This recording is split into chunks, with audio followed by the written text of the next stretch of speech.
Countries, we pretty well know that these pandemics are caused by human actions. They are a result of careless human say activities which spell doom on the biodiversity, which also in fact cause a lot of issues with the environment in which in fact the human beings themselves live in. There were several aspects and several dimensions into which how different societies and different cultures in the world try to deal with this pandemic. And we have seen several culture specific actions and reactions. We also have seen the kind of a vaccine hesitancy, which is specifically culture about in certain societies.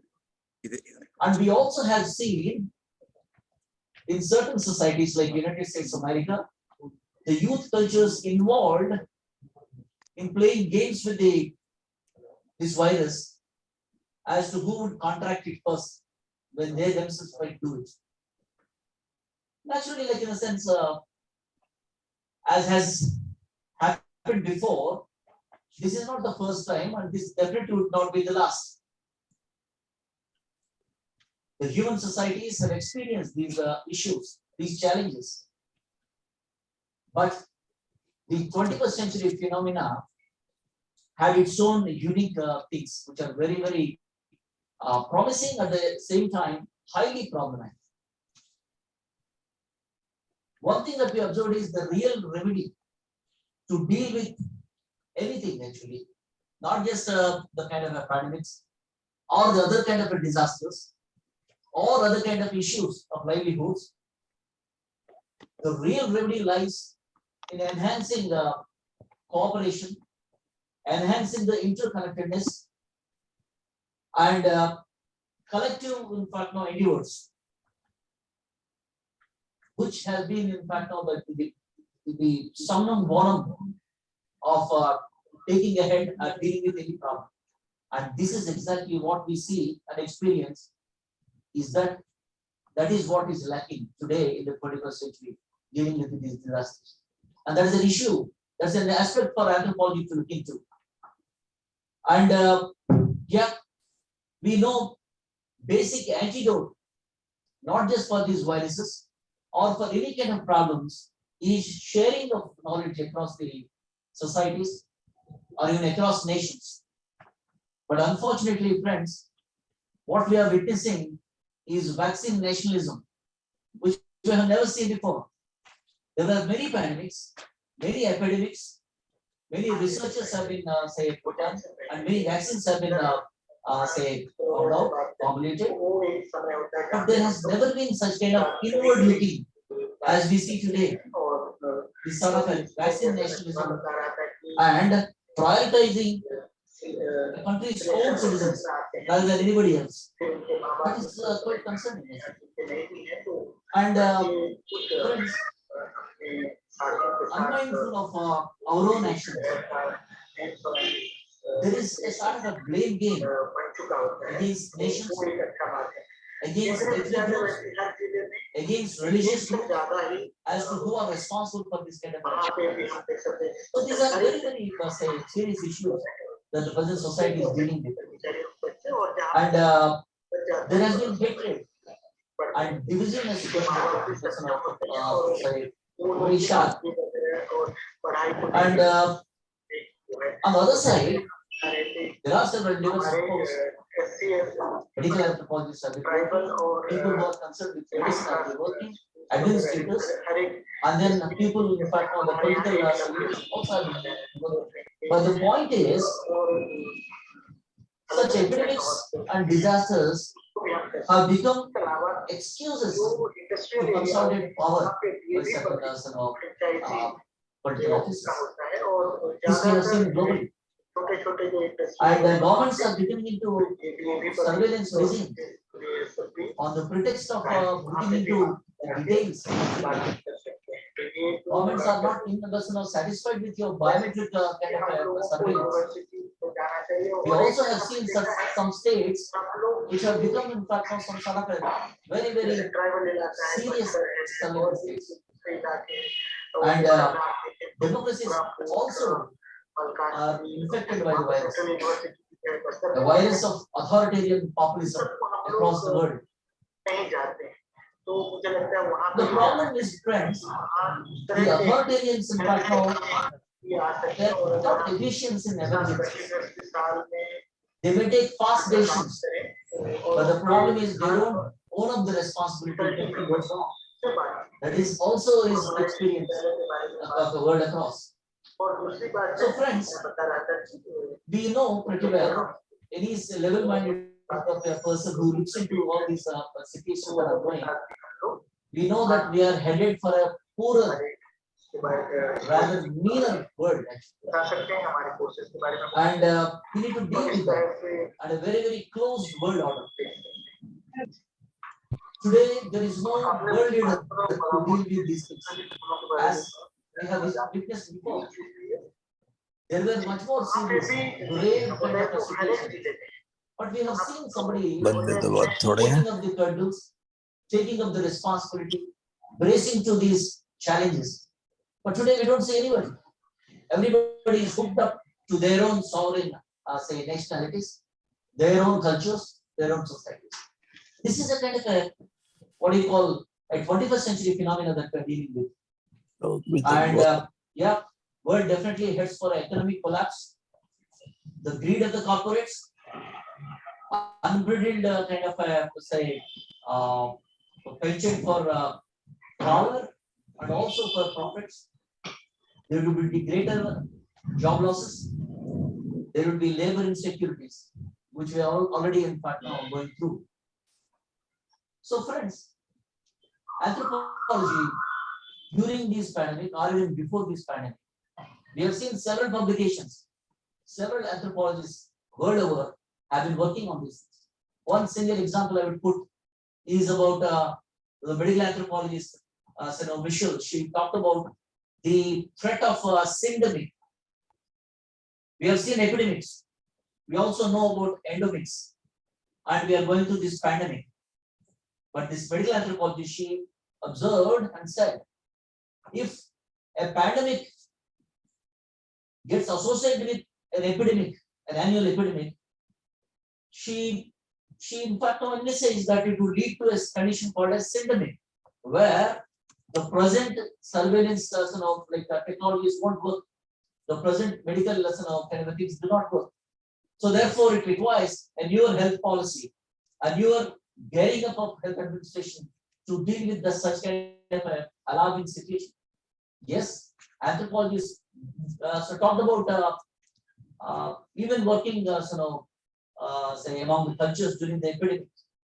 There were several, in fact, even anthropologists have published for the last 1.5 years on how these situations of pandemic would work on the gender, how they will burden certain say people. So therefore, friends, in order to deal with this, we need solidarity. I would emphasize interconnectedness, rationality, humanity, and compassion. That has been the need of the hour. And I would like to emphasize that anthropology, as has been there, in fact, now studying, analyzing, and assisting, better, say, human existence, is ready to take up those issues. And this particular conference by the Anthropological Association for Humankind has taken up its very first endeavor on this topic, bringing anthropological applications to deal with the contemporary, say, human issues. Friends, this particular, say, blended board conference is being attended by different, say, anthropologists in India and abroad. Because it's being blended, actually, many people have preferred to join virtually. And this inaugural, say, session commences, like in a sense, to shoot the timeline in the West, actually. Otherwise, generally we see inaugural start in the morning IST. But this has been fixed, in fact, now to be more say, reciprocal with regard to the timelines across the world.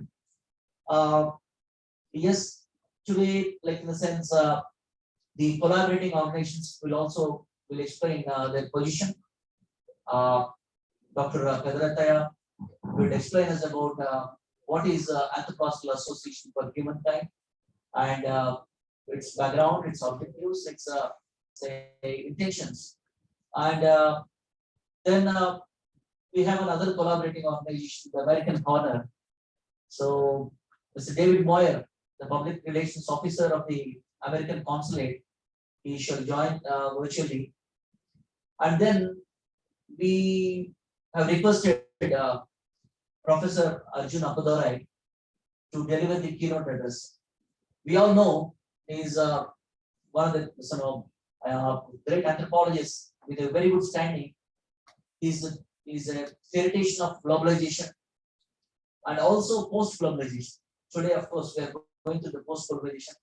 And it is Professor Arjun Appadurai who has brought this issue of spatiality into the anthropological theory.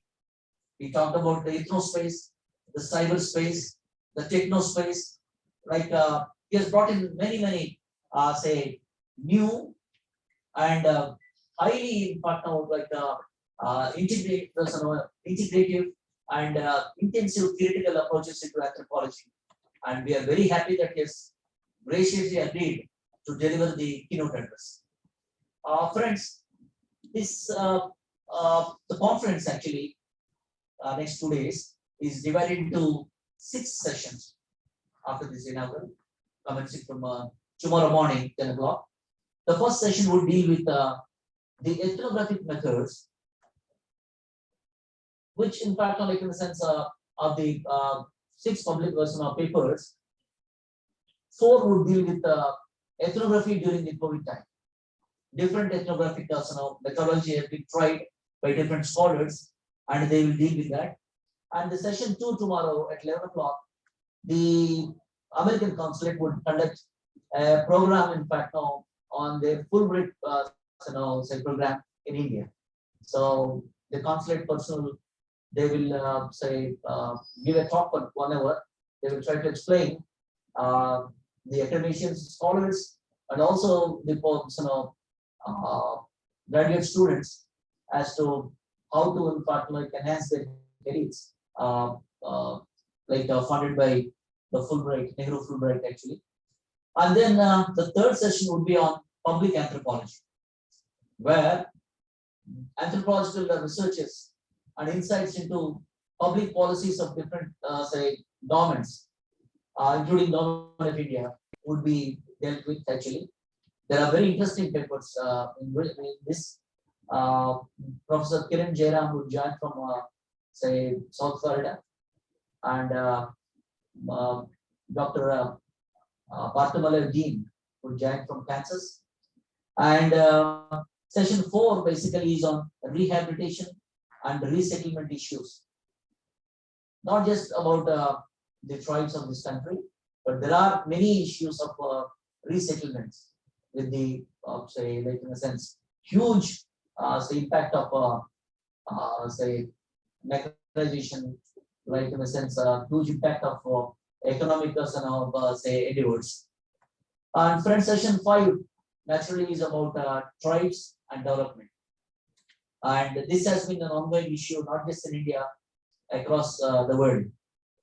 That these sessions, in fact, these 5 sessions will be conducted tomorrow, 9. And the third day, the 10th, will start with a session on migration. This migration is, in fact, we know pretty well, it is caused by distress. There is distress migration, there is poverty migration, there is prosperity migration, there is forced migration because of certain of the limits. And this pandemic has shown us what is called as a reverse migration. People who went out to enhance their livelihoods, they were forced to come back. And especially in India, we have seen there's lots of hardships and despair, and many people they went back walking thousands of kilometers by foot. And tribal migrations and other migrations by the working class people in this country. And the 7th session is on medical anthropology, and many of the issues concerning biological, biomedical, and other aspects, in fact, are there with this in this particular session. And the final session would be on educational anthropology. Education, as we know, it's not just about formal education, but enculturation and issues of other things would be dealt with in this particular session. So, friends, this is what we have on the plate for the next 2 days, starting with this inaugural session. And I feel that this first ever endeavor of the Anthropological Association for Humankind would be of great success, so that this what we envisage to make up a strong anthropological kind of expertise would be used for mitigating the human issues. And we know pretty well, it's not the first time that we know that we have action anthropology. We also have applied anthropology. Then we have seen, in fact, now Erickson's engaged anthropology. And recently, of course, we see Sherry Ortner, who talked about the dark anthropology. We know, Daniel Bell's liberation anthropology. All these, in fact, knows different subdisciplines of anthropology. They have been involved in applying anthropological theory and anthropological knowledge into in fact, now seeing that many of the issues of the humankind are resolved, so that this world becomes a better place and becomes a human world. So I thank you very much, friends, for giving me this opportunity to explain you about this conference. I would now request Dr. Vedarataya, General Secretary of Anthropological Association for Humankind, to explain about the organization and also its endeavors. Thank you.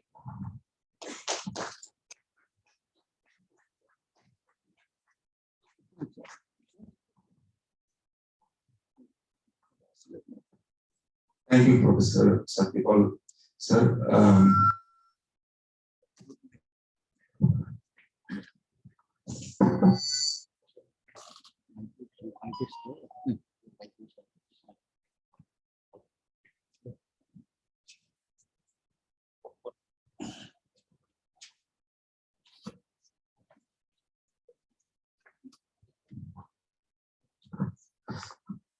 I'm very glad that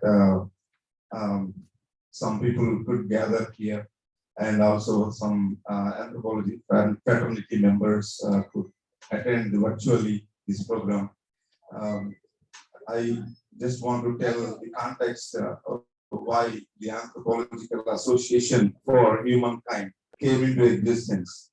During the 2020 and even a few months before that, the pandemic took off, and suffering and pain and a lot of constraints that come along going on, and I had the opportunity to spend quality time on anthropology alumni group of the University of Hyderabad. So I used to interact and post messages, and earlier I was not focusing that much time. So one student, a scholar by name Srikant, so he was asking a question in the group: why anthropology is not introduced as a qualifying subject for many employment opportunities? Why sociology, economics, and social work are included? Why anthropology is excluded? That was the question he was posing in the group. And I was not happy with the response that came in the group towards his question. So then, yeah, that is a valid question. Then I started why. Then asking a bundle of questions and posing and writing long messages. And then our head of the department, Professor D.V. Sharma sir, contacted me over phone, but they were posting long messages in the group. So why don't you start another group? Whoever interested can join you. And you can work on this mobilizing people and organizing people, whatever you want to do to popularize anthropology and to include anthropology as a teaching discipline on the campus, on all the university campuses and the colleges. So I was asking why anthropology is not included in all the university campuses, only a few. And those are the questions, many questions I was asking. This was the response came from our HOD. Then, not knowing who will join me, so I started the group with my wife. My wife is a mathematics professor. So, but we started a small group called Anthropology for India in the month of September 27 in 1919.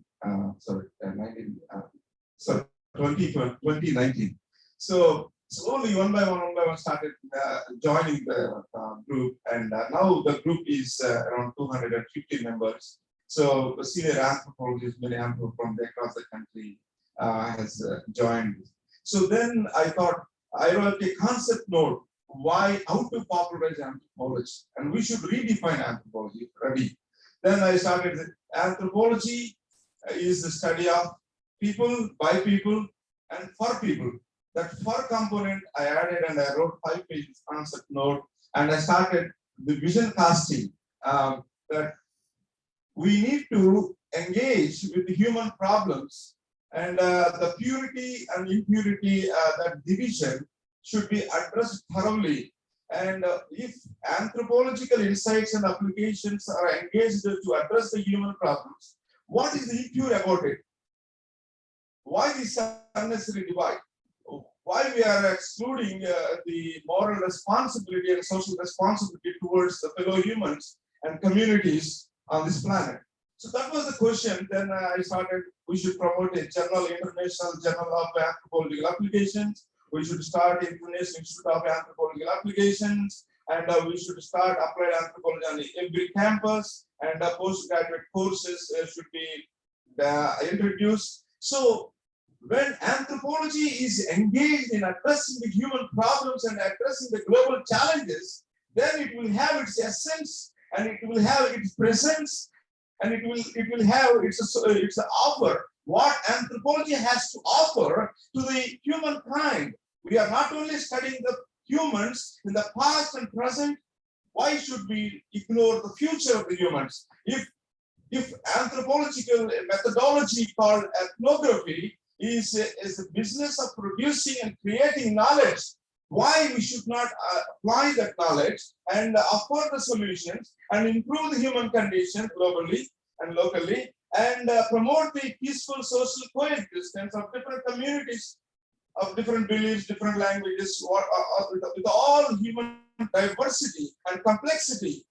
Why we anthropologists, we claim that we are sitting on the universal understanding, comprehensive understanding of humankind, and we understand the context of the people, and we understand the local context and global context, and we understand the pain and the hunger and poverty in reality, and why we should not apply all those anthropological knowledge.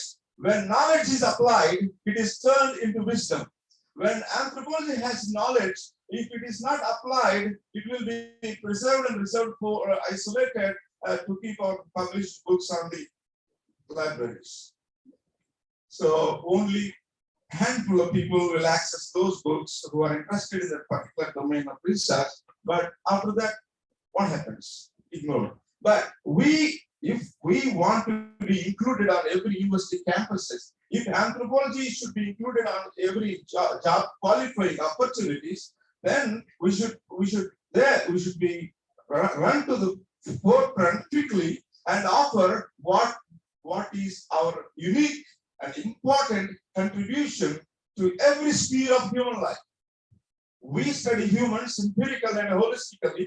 We study humans comparatively. We bring our perspectives and approaches and methods are unique, and we transcend beyond the intellectual boundaries that exist between and among humanities and social sciences and natural sciences. We transcend all these existing intellectual boundaries, and we offer global and holistic and comprehensive picture of what an individual is, what a family is, what a humanity altogether, and its presence and its prospects and all those things. But ours is a discipline. People think that anthropology is for civil services, optional selection.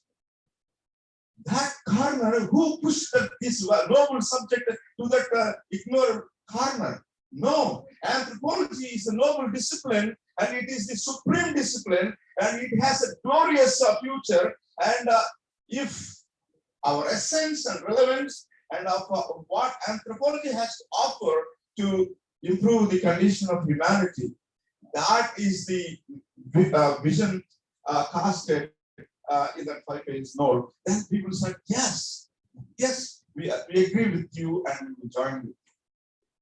So then people started coming in, and started dreaming out and started the objectives 1 year back. We should go for registration. Then it was registered February 27th, 2020.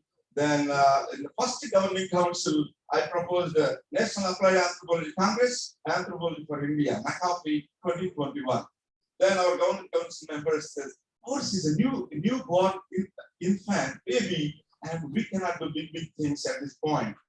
So please try to understand. Let us give 2 years at least. Then, so majority of the governing council members, we have 15 members on the governing council, and so people started saying that no, this is not right. Then there is one person who supported me. What? We have to start anyway. Our activity is not now. After 2 years, we have to start. And why don't we start right now itself?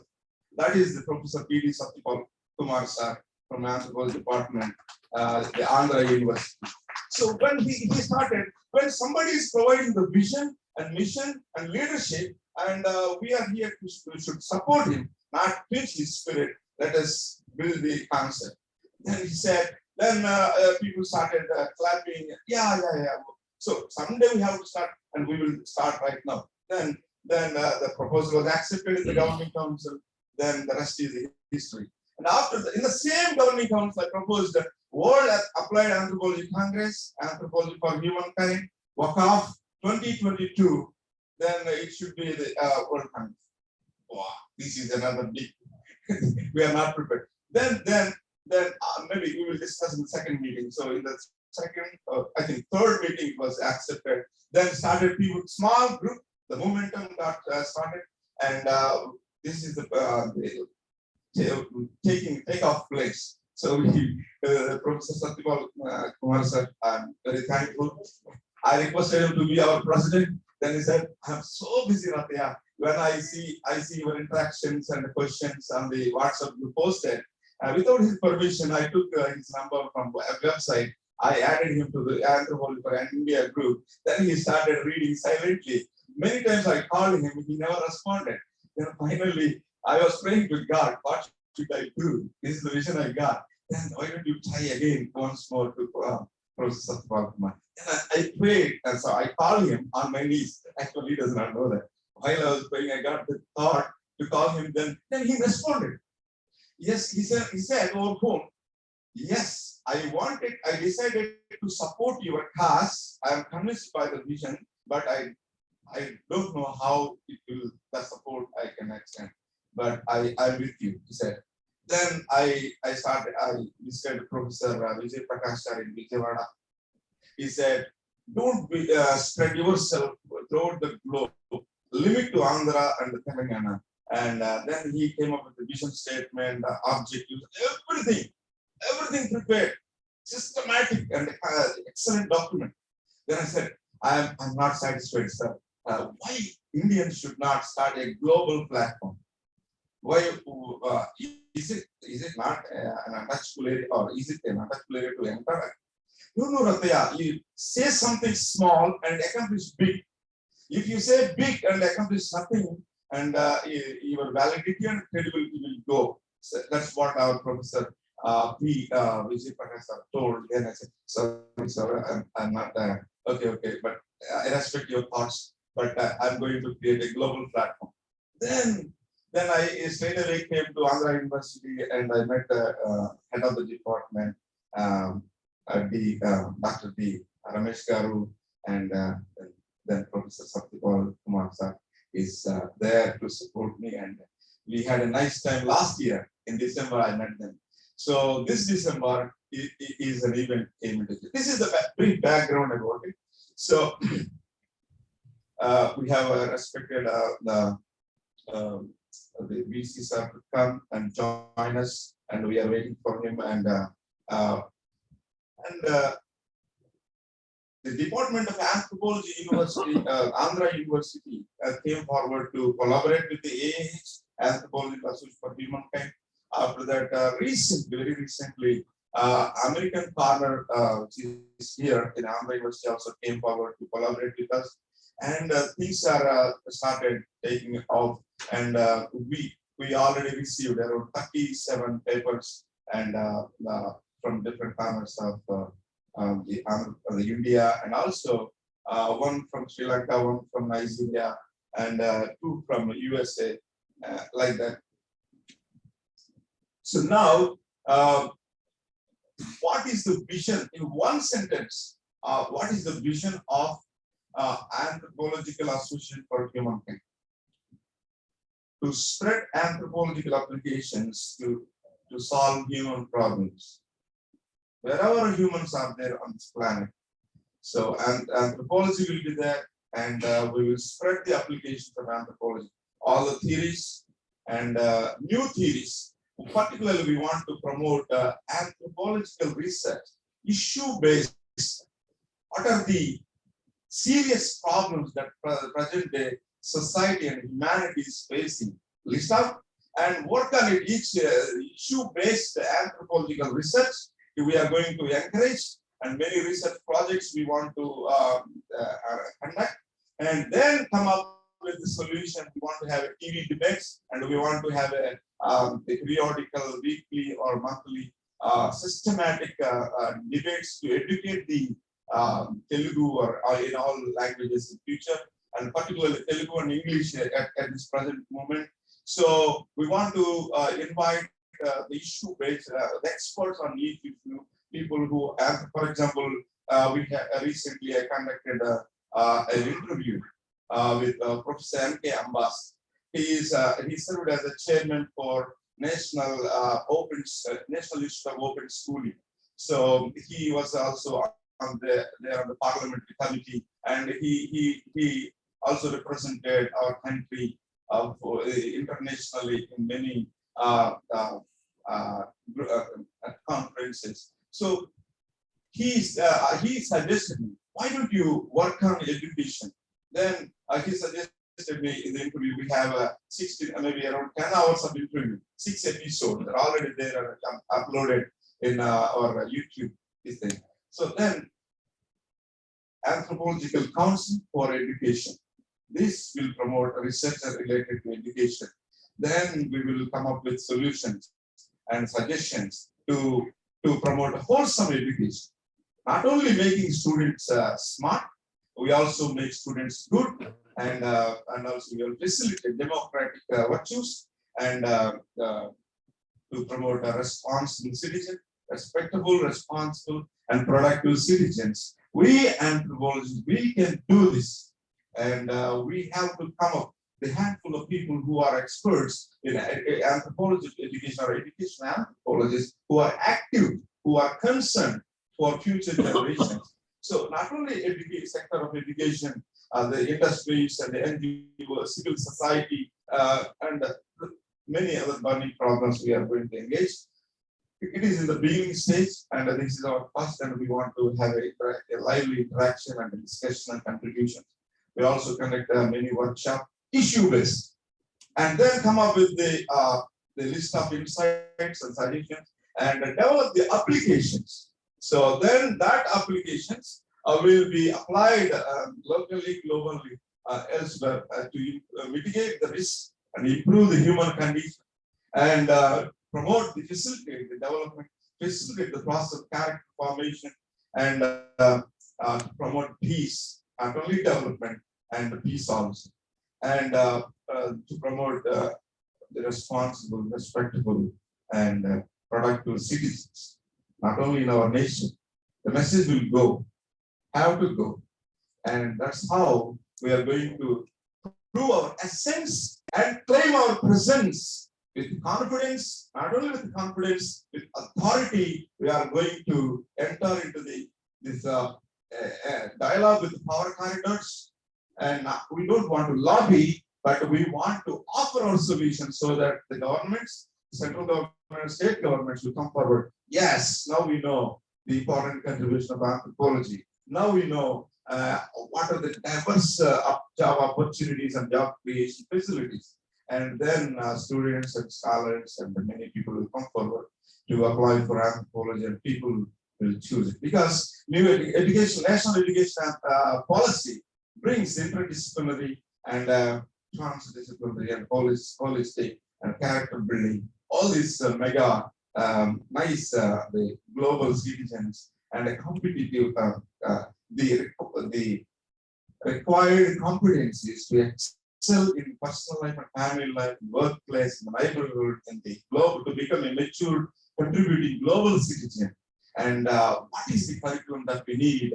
How to promote? Please come up and have dialogue kind of thing. So this is the need of the hour. Anthropology should not be quiet, and they should not get isolated themselves. And we should come together, get united, create movement and create energy, and translate this power and potential into the building the competencies and equipping the students and scholars in the required competences to become the contributing members of the society. This is the vision, and with this, I want to close. Thank you. Thank you. Thank you all.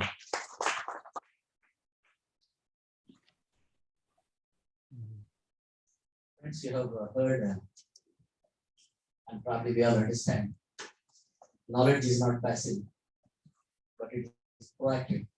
So thank you, Dr. Rataya. It's a bundle of energy, and he has been, in fact, a passionate, crusader for bringing anthropology into the place where it should actually require. I would now request Dr. D. Ramesh, head of the department Anthropology, Andhra University, to explain us about this is another collaborating organization. I would request him to come and speak.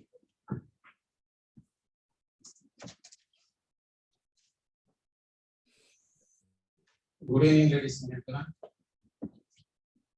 Today's conference, Chief Guest, Vice Chancellor, Professor PVGD Prasad Reddy garu. Today's conference convener, Professor P.D. Satyapal garu.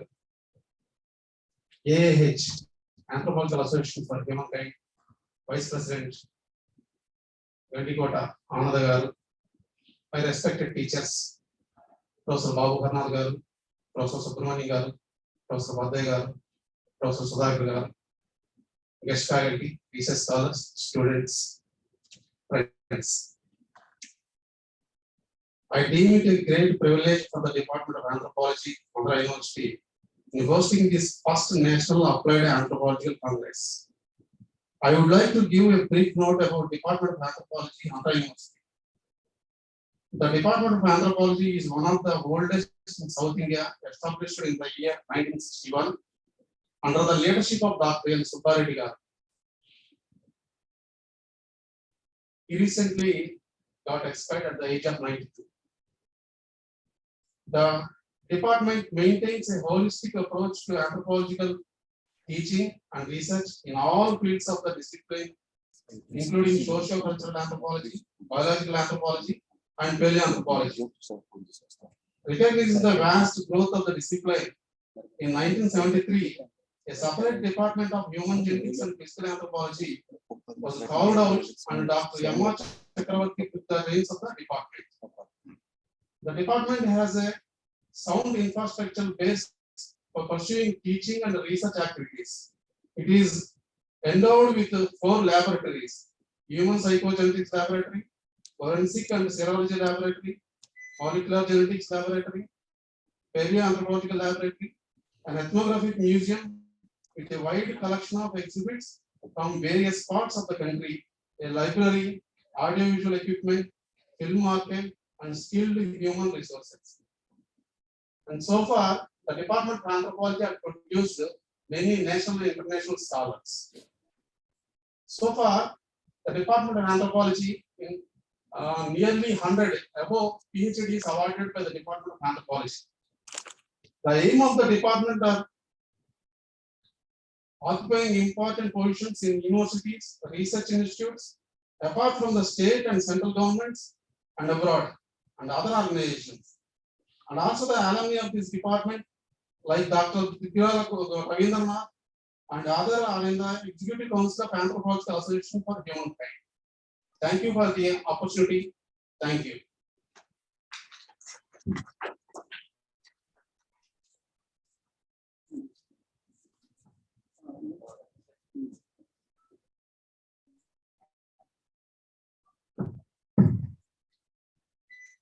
I now request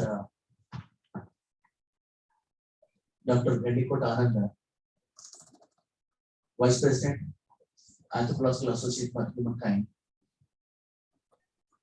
to give his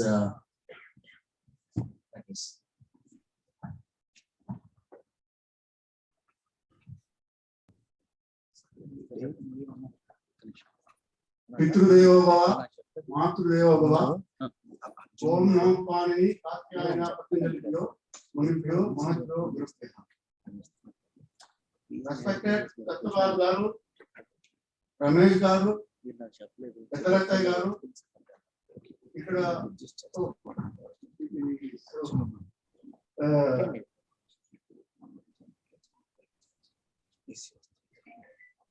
respected Satyapal sir, Vedarattai and Ramesh, we welcome sir. and the dignitaries and very senior anthropologists who sitting in front of me, namaskaram, I am praying to him because I am standing in front of you because of you. When I was a student of social anthropology in 1981-83, SV University, Tirupati.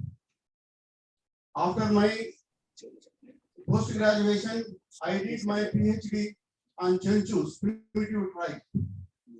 After that, I joined NCRT, National Council of Educational Research and Training. There I worked for 15 years.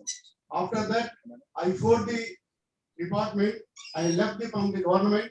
Then I joined one National Institute of Open Schooling where our anthropology professor, Professor N.K. Ambas, he was the chairman. And when I went to seek the job, he says, you are anthropologist. Immediately I will give the job. Immediately. I went in his chamber. Within a half an hour, he has given my appointment letter. If such case, all our senior anthropologists, whosoever, they were in their departments, if they could have encouraged, now anthropology today could be a very, very, very big. But whereas these are due to the bureaucracy, they never encourage for anthropology students. They never encourage for scholars. Though I took a challenge. See, today I am recognized social development expert in World Bank, Asian Development Bank, National Highways to conduct social impact assessment, resettlement and rehabilitation, HIV/AIDS action plan. All these experiences taking account, I have been invited in Ethiopia, African country, to make their country 5-year plans. I made 2 country 5-year plans. One is non-community influence program. Another is non-community influence program. In community influence program, which can be managed by within the country budget. Non-community influence program, which can be managed by the World Bank, African Development Bank, Asian Development Bank. Like that, I made 2 country 5-year plans. I was one of the Indian experts and I was the coordinator. At the end of my project, in Ethiopia, very nook and corner, in Ethiopia, in the district headquarters, those days, in 2007 and 8, there is no road facilities. In district headquarters, you can think that what was the condition. Then we made country 5-year plans, 2007 and 8, that is implemented in 2012 and 13. Now they are having the 5-year plans. Like anthropology, I can tell that anthropology is a head. Lungs one side, heart is one side. This is social and physical anthropology. Whereas due to the bureaucracies, we couldn't grow up, we can't grow. But as Pedarataya was thinking that we should bring this anthropology in the mainstream to introduce even at a graduate level. If you introduce at graduate level, postgraduate level in all universities, then the employment security will come. Then people will come and join. I want to study anthropology, either social or physical. Whereas, because the government, so many governments, see, in US and all, there is a social anthropology in Kansas University, Texas University. See, there is a cultural anthropology. But whereas in India, only as first university where the anthropology introduced, that is in Andhra University. From there only it has been spread. Even SV University came later. Now, the problem is that anthropology, when we were there, that time in my department, there are 8-9 faculties. Now today there are only 2 faculties. Because the bureaucracy, they never get the sanction of the post from the UGC level and they did not appoint the lecturers, readers, professors. See, to come across, that's why we have been started Anthropological Association for Humankind to bring into the mainstream to Okay, okay. Sir, VC is coming so that I will continue for after VC. With the permission of our convener, I want to announce that I request from American Consulate, we have a guest, David Moyer. I request him to unmute your mic, and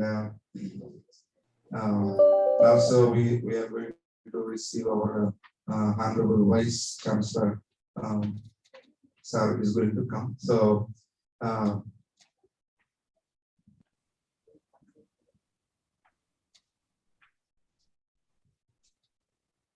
Are you ready for my remarks?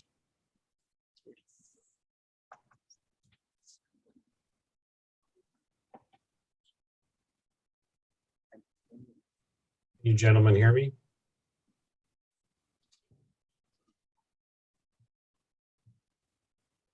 I can.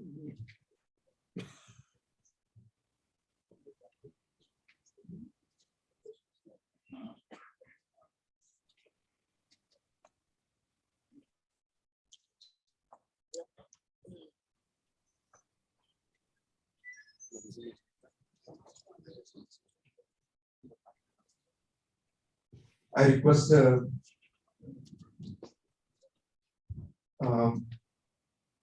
dear David Moyer, sir, please unmute your mic, and so that we can. So dear Can you hear audience, me we now? have our Honorable Vice Chancellor, Andhra University, Professor P.Z.R. Prasad, sir.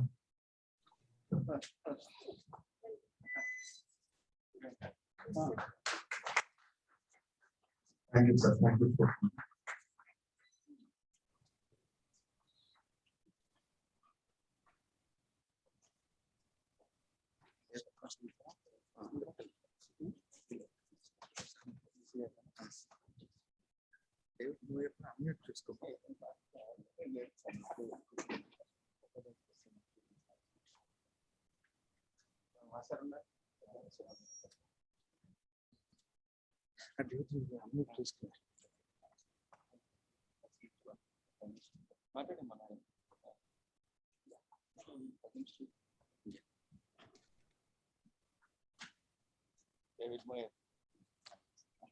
Gentlemen, can you hear me?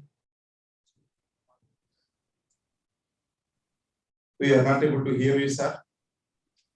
Okay. He unmuted.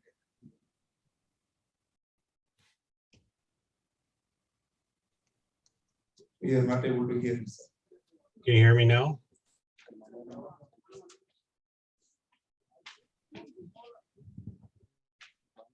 Hello?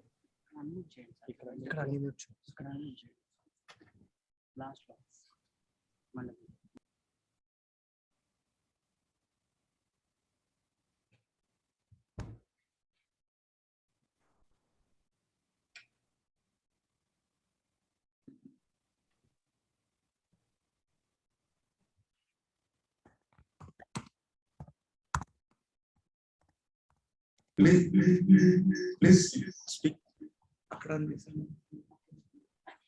Testing, 1, 2. Yes, we are now able to hear you, sir. Very good. Well, thank you so much for having me here today. It's a pleasure to be part of this with Vice Chancellor Professor Prasad Reddy, Professor Krishna Mohan, other distinguished professors and students. So on behalf of the U.S. Consulate General Hyderabad, it's my honor to help launch this event.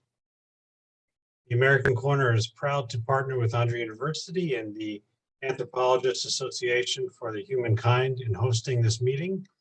With 300 participants, including 100 graduate students and experts from the United States and India, this event is bringing together the best of American and Indian anthropologists. 2 months ago, we inaugurated the American Corner at Andhra University. We're very proud of our relationship with the university, and in the new year, the American Corner of Visakhapatnam, along with Andhra University, will organize regular workshops at this space.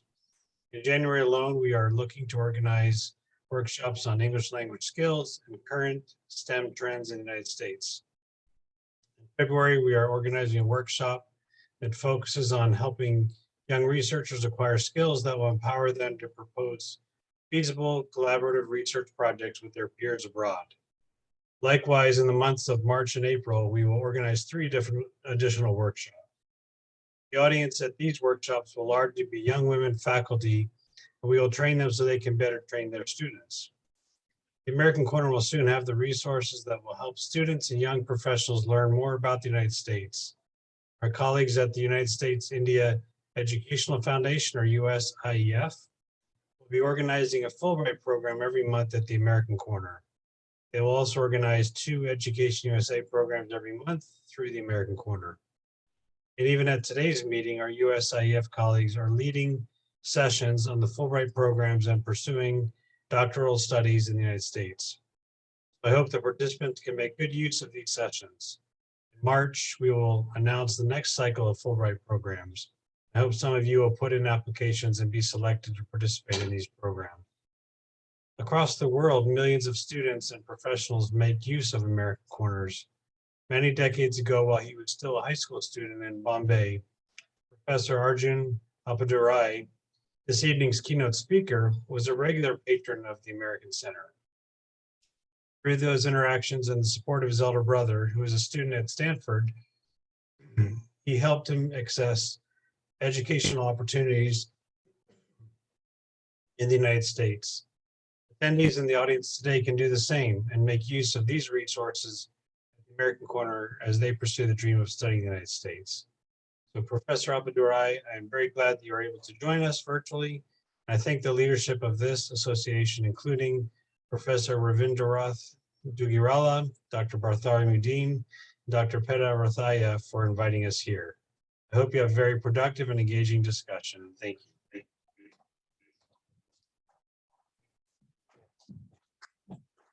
Thank you, Mr.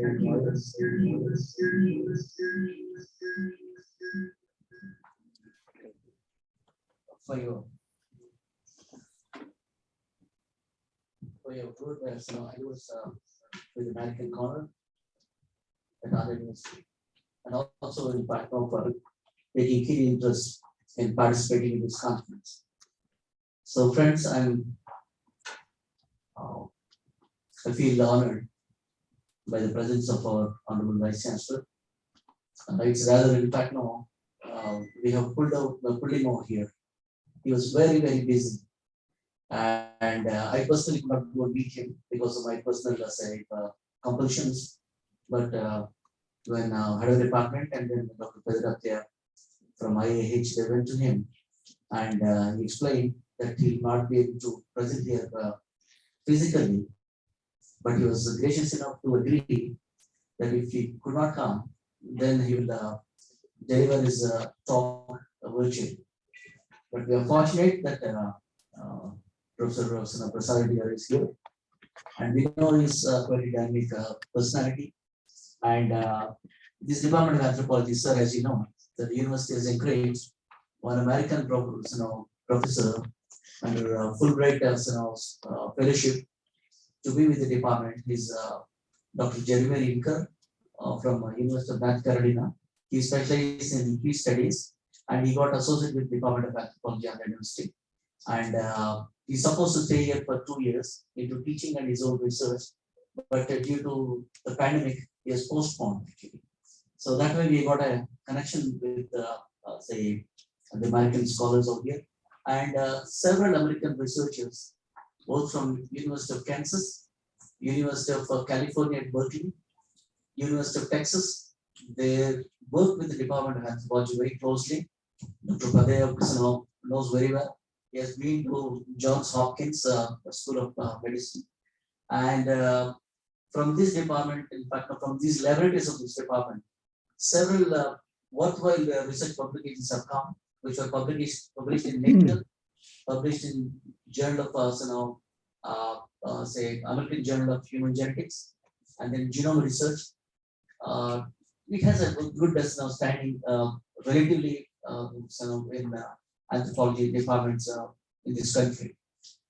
So, sir, once again, I thank you for being here physically, and may I now request our respected Vice Chancellor, Dr. PVG Prasad to speak on this occasion. Good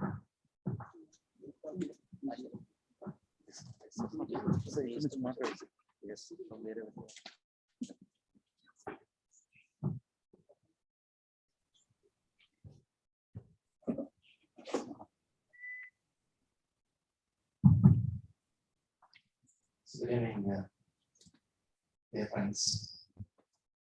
So all the distinguished members and guys, all and Mr. Dr. Ataya, other Aya Gandhi Koti and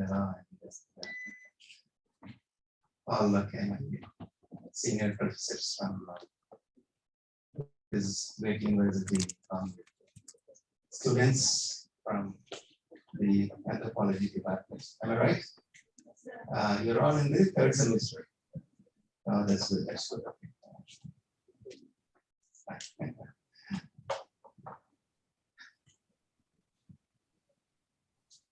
Quite happy to be in the midst of all of you. And in fact, yesterday, Rataya, he had come to me and said that I should present here because they're organizing this program in collaboration with our department on a very, very important topic. And yesterday, I came that I've looked at the topic and it says how to address the contemporary issues using anthropological applications. Right? So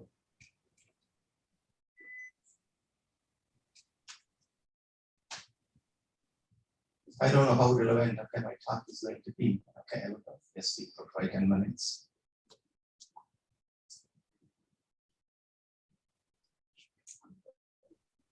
Can 21st century problems be solved with 20th century ideas and 19th century tools? I doubt.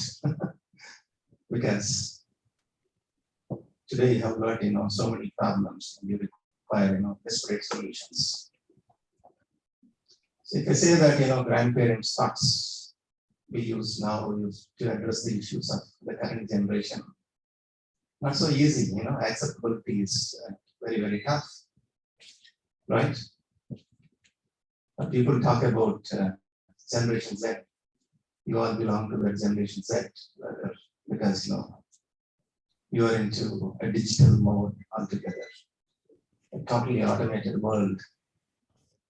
Very recently, one very, very famous young person who is into technology and who is really revered by the big tech companies. He says that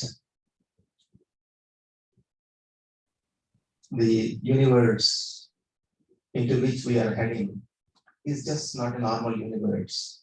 It is going to be a metaverse. And that is the reason why, in fact, Facebook renamed their company as Meta. So the experience, in fact, is going to be totally different. The thought process is going to be totally different. Tell you very honestly that, except the young students who are sitting over here, they are all other people, okay, they are outdated. They are totally outdated. They may agree, they may not agree, but, we don't fit into the current generation thought process, or even the way in which you are going to look at the world, not maybe after 2030 or 2040 or 2050, down the line in maximum 5 to 8 years. You see so many changes happening. Now you could ask me, okay, how come, okay, he's talking about all these things when somebody says that contemporary issues and try to solve it. Why contemporary issues alone, Next coming 5 years, okay, you will face so many issues. Come on, you tell me, okay, how are you going to address all these issues? Right? Okay, I tell you, okay, one particular issue. Today, whether you agree or not, you spend full time in this internet, right? You can't escape, okay, out of this. We are spending, okay, all our full time, okay, in the internet. So, what are the issues? So many issues, I tell you. What do we, in fact, put it in the internet. Okay, let us say that not exactly in the internet. I take a specific component of the digital media, say Instagram. You're all aware? Instagram, okay, you spend time, I spend time, right? So 20-25 minutes of time in the morning I spend in Instagram. I know that it is totally unproductive, but still I spend time. Okay, what do I get out of it?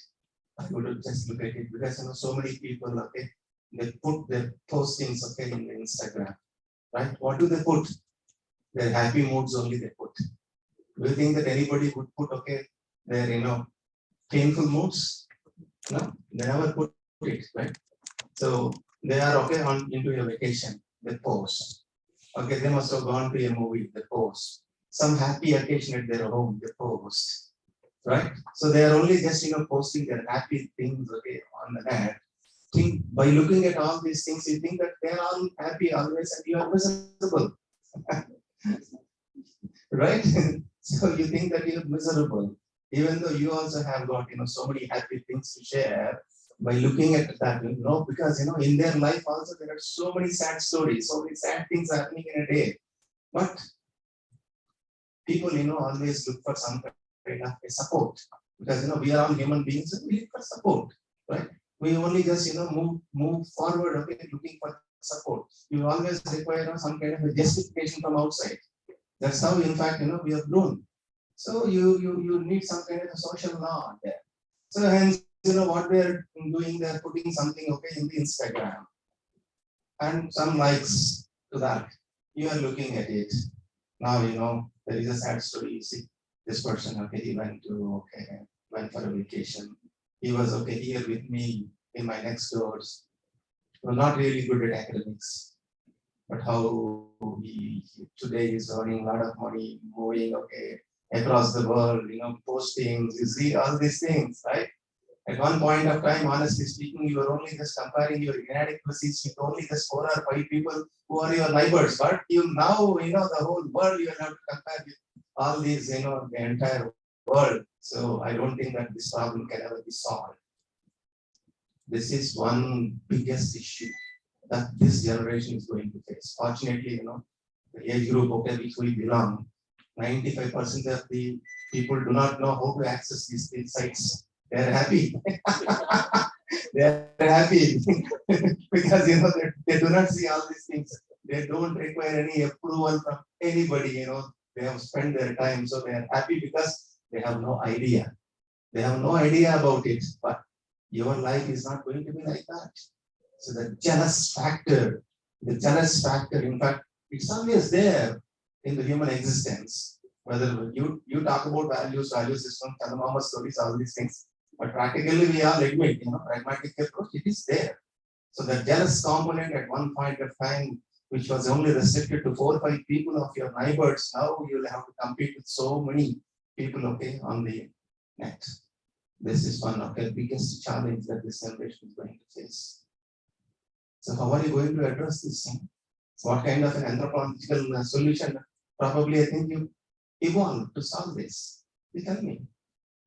Not so simple.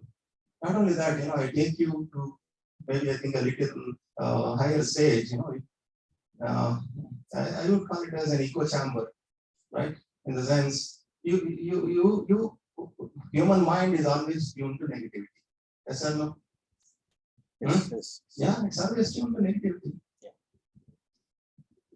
Anthropology department is progressing. I put one post.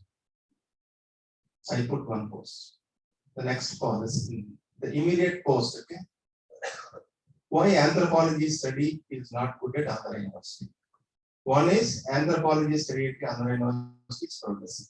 If these 2 posts come to you at the same time, which one do you look at it?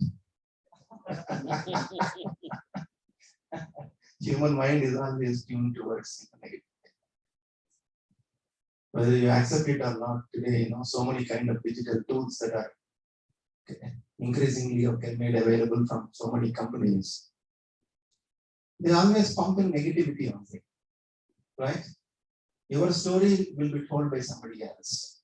You have got so many marking tools. You have got, so many, digital mechanisms to create your picture, to create your speech, right?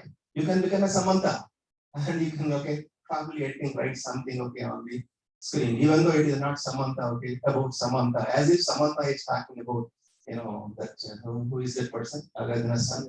Naga Chaitanya, yes, something can be created. Then, that Samantha's life, is going to be really, really horrible over there. Yes or no? Yes. About politicians, about US presidents. They're writing, it's not their script, but somebody else, would write the script and that animation, that studio, all these things. So much of negativity, that's being pumped in, onto the media. And how are you going to tackle that? Because, we are going to probably have a very, very, heavy time spent only in the digital media. Reason being, digital tools, they know how to get maximum of your time. Apps, whatever apps that are being designed today, they are all, personalized. The moment you go to Facebook, right? Once you are there on the Facebook, or you go to some Amazon for buying something, automatically certain posts are pushed at you. It's looking at your behavior, so it pumps certain posts. They know how to retain you for more amount of time on the net. You want to buy something, suppose you want to buy, some shoe, right? You are searching, on the net to buy a shoe. Immediately, you get a YouTube link, stating that, yes, so and so Adidas is good. Immediately you look at it, right? So somebody talks about Adidas and all these things. So you like that because, already that personalized, that app, it knows, it understands, what are your likes. It only just pushes that kind of a video at you. And once you look into it, that you have started compromising.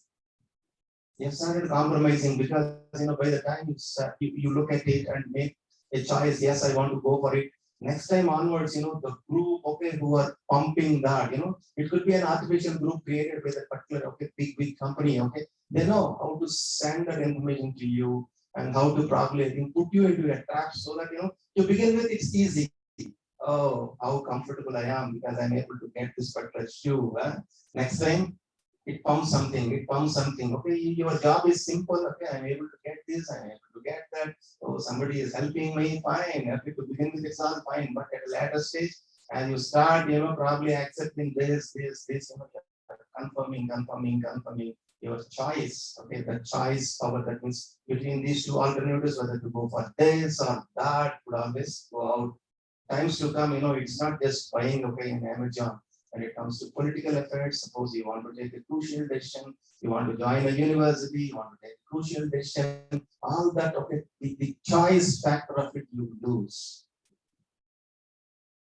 So this is, one flip side of the technology, the world where we are going to live.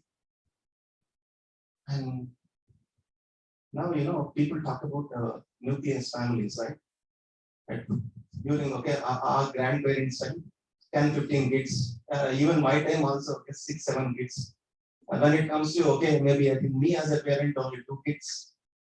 All right, you as a parent, probably I think you will not have any kids. You will have only a cat back at home to enjoy because it will not have any desires. It will not put any pressure on you, right?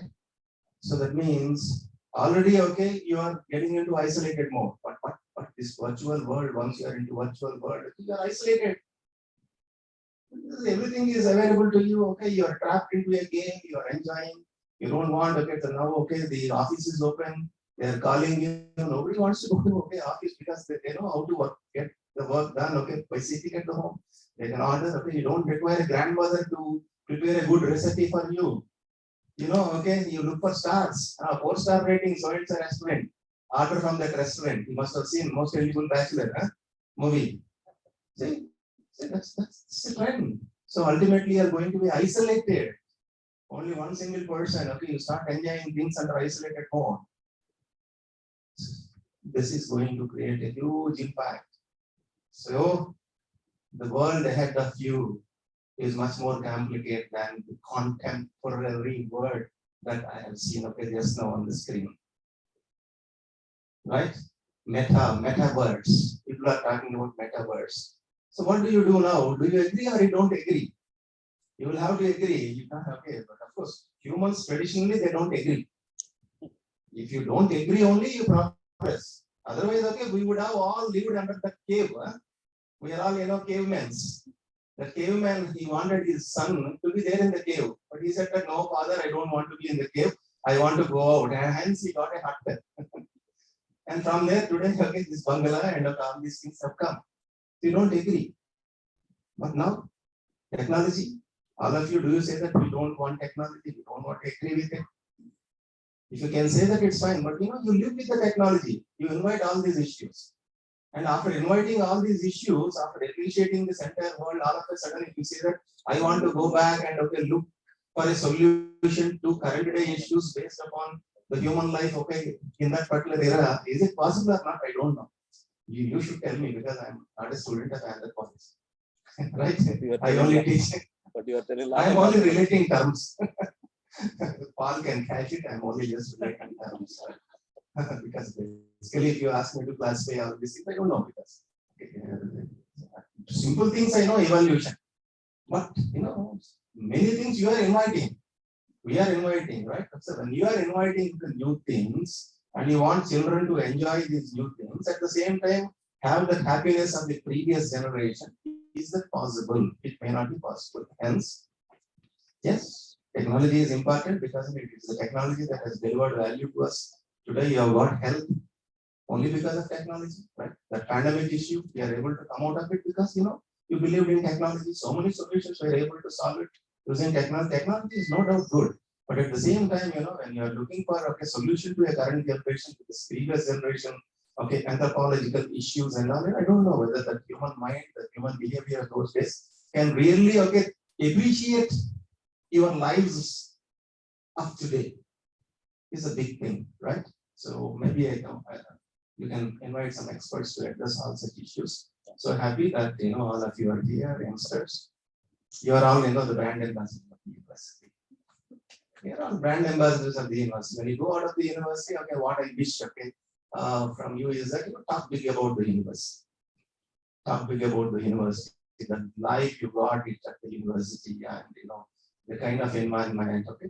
You may not probably, I think, like the lectures of some of the teachers because not all the teachers are permanent teachers on the campus. They are all guest faculty, contractual faculty. Probably, I think, may not have upgraded their skill set. By this time, must have spoken to you in Telugu or may not be okay in a language that is understood by you because I keep getting complaints to the students. In spite of all these things, university is a university, right? Okay, university, and even though you have a choice, you have chosen this university. I'm so happy. You have no choice with reference to universe, but you have always a choice with reference to university, and you have chosen this university. I'm so happy about it, right? But okay, now in the university, we are in fact trying to set things right down the line in 1 year time. You will see that the university definitely get into the right track. But whatever our forefathers thought about this university, we are in fact trying to get back that entire legacy, put things into order. That this university means academics, research, progress, and we want every student, every single child is special. For me, every single child is special because every single child is my child. That's it. As simple as that. I want same philosophy to be adopted by every teacher on this campus. Every teacher on the campus should adopt a philosophy that yes, this child is my child. If it is my child, what kind of a progress I would expect from this particular child? This is the philosophy of, in fact, I believe in advocating the same kind of philosophy to be followed by my faculty. Next year we are going for a mass recruitment, wonderful recruitment, because we are supported by Honorable Chief Minister already because he's thinking us to get good people onto the campus. I only get good people. That's no compromise. No compromise. If somebody can deliver, he will get into the university. If somebody cannot deliver, whatever he is, he will not be given any welcome. That's it, as simple as that. So that's why I want merit to progress on this particular campus. Anybody can get merit. Only thing is that you have the willingness to work hard for some time. Work hard for 4 or 5 months. Okay, you get the subject, passing the examination, then just progress. Prove your merit, because the world is going to be more or less a corporate world. In corporate world, nobody has got any sentiments. You perform or perish. That's all the model. Okay, this is the model only that would be, in fact, otherwise welcomed by the next generation students, the current generation students. Hence, these are all some of the important measures. And those students who are currently there, okay, on the campus, come on, you access important sites, not just the bookish knowledge that you would get it from the campus. Access journals, understand, what how trends are happening across, especially technological changes. Look at it. Look at some of the world's best digital universities. How, in fact, they are migrating, adopting technology, moving further. These things, you have to at least give 1 hour time every day to understand modern things. Otherwise, if you are only just thinking about current day things, that means you are relegated to past things. You would never get progress. You may live, but you will not be having a charged mode in your life. So if you live, you should live with charge from within. Otherwise, you are just like anybody else. Right? You can't live like anybody else because it's just one single life to us. You don't know how many years you are going to live. At least these many years, whatever that you would live, you should enjoy, that life with all required charge and happiness. Make your parents very, very proud. End of the day, only two people who always support you, whether you agree or not, are your parents. Not any your husband or not your wife, only your parents. Now, you have parents, yes, make them proud. I think this is a butterfly. Right? It's not a bad.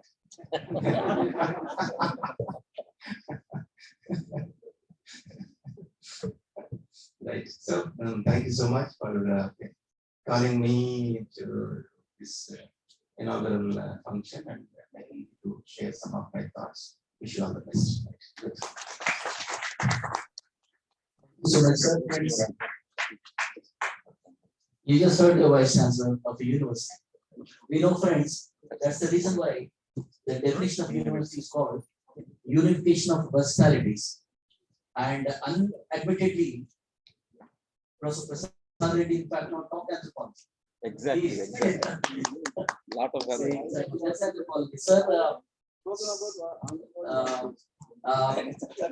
Vice Chancellor, sir, anthropology studies human beings. Actually, somebody asked me, what do you do?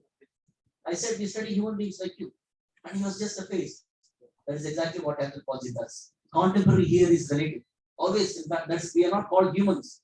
We are called human beings. Because we always, in fact, know like sense progress. And anthropology, sir, like it takes in fact, not just the past, the present, also the future of human societies. And we in anthropology, we already study, in fact, technospaces.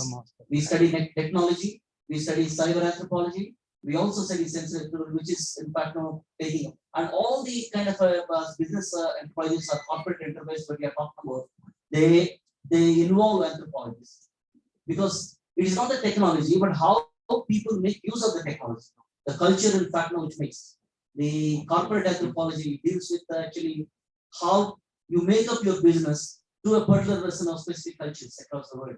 So we are into it, and then. If any in fact, say branch of knowledge is up to date, probably I would rather say anthropology is up to date because we study human beings. And yes, the Department of Anthropology and Andhra University is say updated and it will keep that kind of tradition. Thank you very much, sir, for in fact giving us a very good talk and all the encouragement that you have given us for the collaboration with the American Corner and giving us all the say, support and encouragement for holding this conference. And we know pretty well and we are assured that your support will be there with this department and our university in the future as well, because we look at future. Thank you, sir.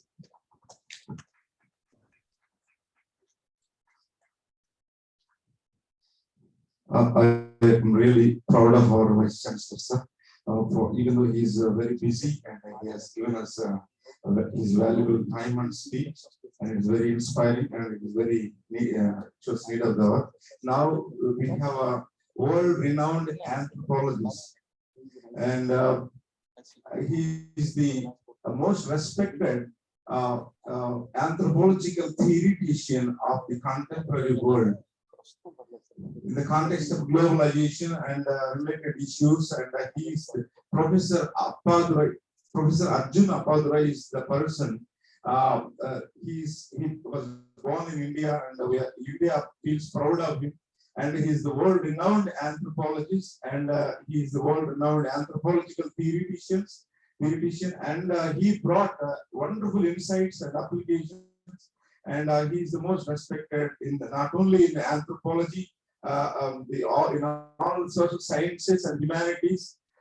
They take his insights and they use his insights and applications in their disciplines, and all students of the social sciences of the world familiar with the name Professor Arjun Appadurai. He is now going to, if you want to, he has a long, big biodata, and if I read all those things, and time will not allow me. So I request Professor Arjun Appadurai sir to take this time and to deliver his important, valuable message. Sir, we are very much honored, and I'm really thank you for responding to my phone call. Thank you for responding to my WhatsApp chatting with you. And I'm nobody before you, sir. And from my MA days, I have been reading about you in the textbooks. And we are all very honored to have you as our keynote speaker for our first event, public event, National Applied Anthropology Congress, Anthropology for India. So you are the right person for this right context. Sir, we have been eagerly waiting for you to listen to your valuable speech. Now I request you, sir, to deliver your keynote speech. Thank you, sir. Well, thank you very much for being so thoughtful. Can Please you hear me? unmute your mic, sir. It's unmuted. Unmuted. It is unmuted. Unmuted.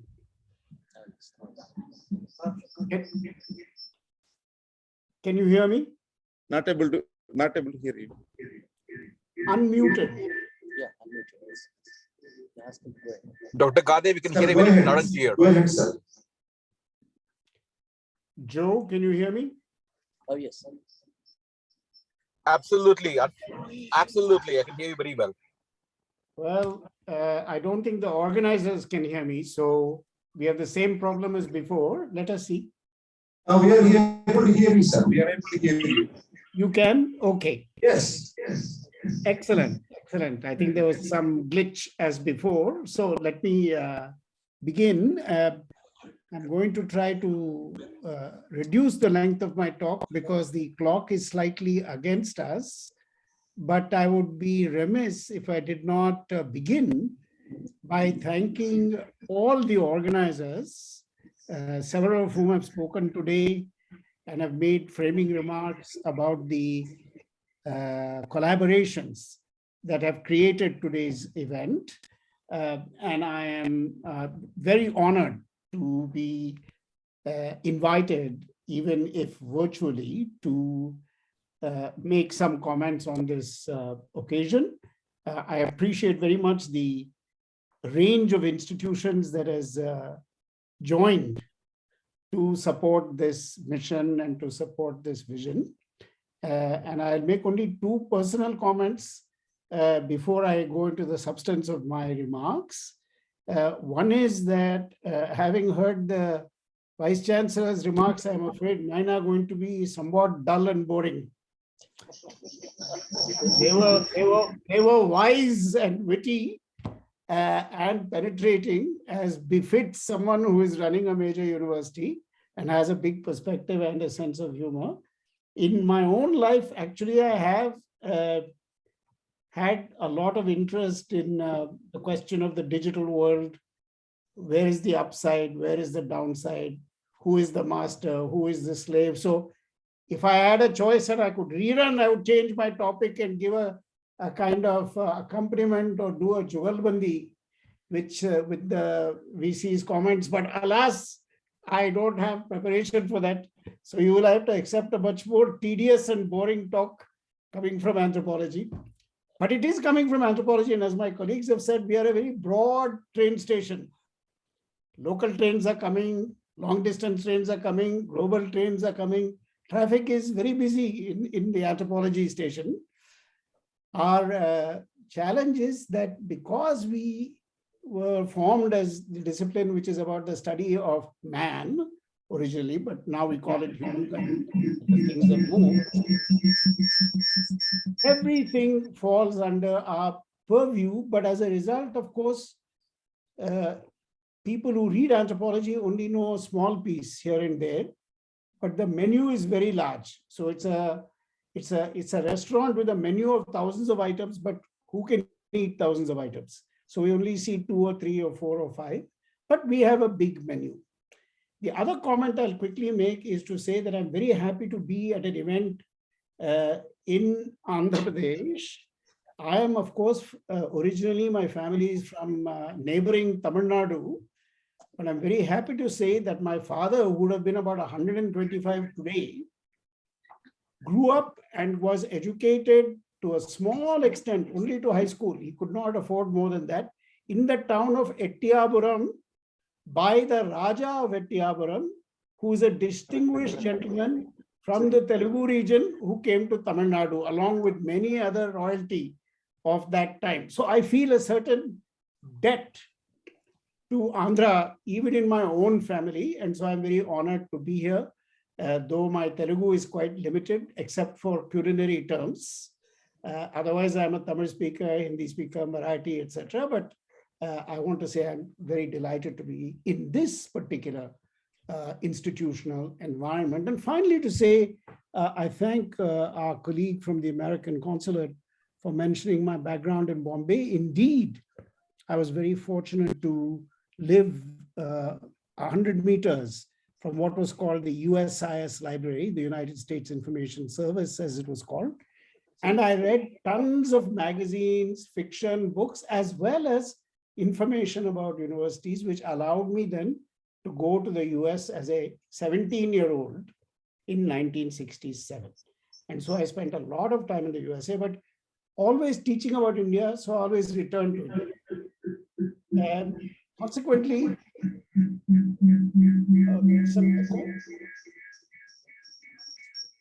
anyway, I'll carry on, hoping that you can hear me. So I want to speak today briefly about a central problem in anthropology. And I want to speak about the problem. Unfortunately, I don't have solutions because the problem is a very hard one. And the problem is the problem of caste, a word everybody in this room knows. And it is not a word only for the contemporary world. It has been a central word in India and in Indian studies for a long time. In Indian society, depending on how you read the texts and read the archaeological evidence and so on, it is 1500 years old minimum. And it is alive and well today. And I have to say, the fact that it is alive and well today is not something any of us should be happy about or proud of. Caste still makes up the fabric of daily life, of power, of authority, of privilege, of every type. And any of you, all of you who read the papers have only to look at the headlines to see who was killed in the name of caste, who was beheaded, who was raped, who was abused. Whether it's in UP or Andhra or Maharashtra or Tamil Nadu, doesn't matter. It's the story of the day. We are used to it. But there is a big question. Before we ask the question, how can we find some solution? That is, how can we get beyond caste? How shall we say, how can we progress? And the problem is quite deep, because it is not that people have not tried. A lot of people have criticized caste. A lot of people have asked questions about caste. A lot of people have condemned caste. And as you know, the modern condemnations of caste have a very old history. And the first history, the earliest history of an effort to say caste is not a good thing, comes from Buddhism. Most of you know this.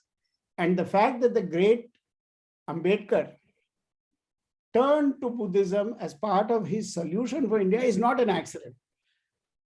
Buddhism was a major place where people tried to say, look, this is not the right way to organize life, where there are some few top castes and the rest of us are laboring, and the others are even below that, the people we now call Dalit.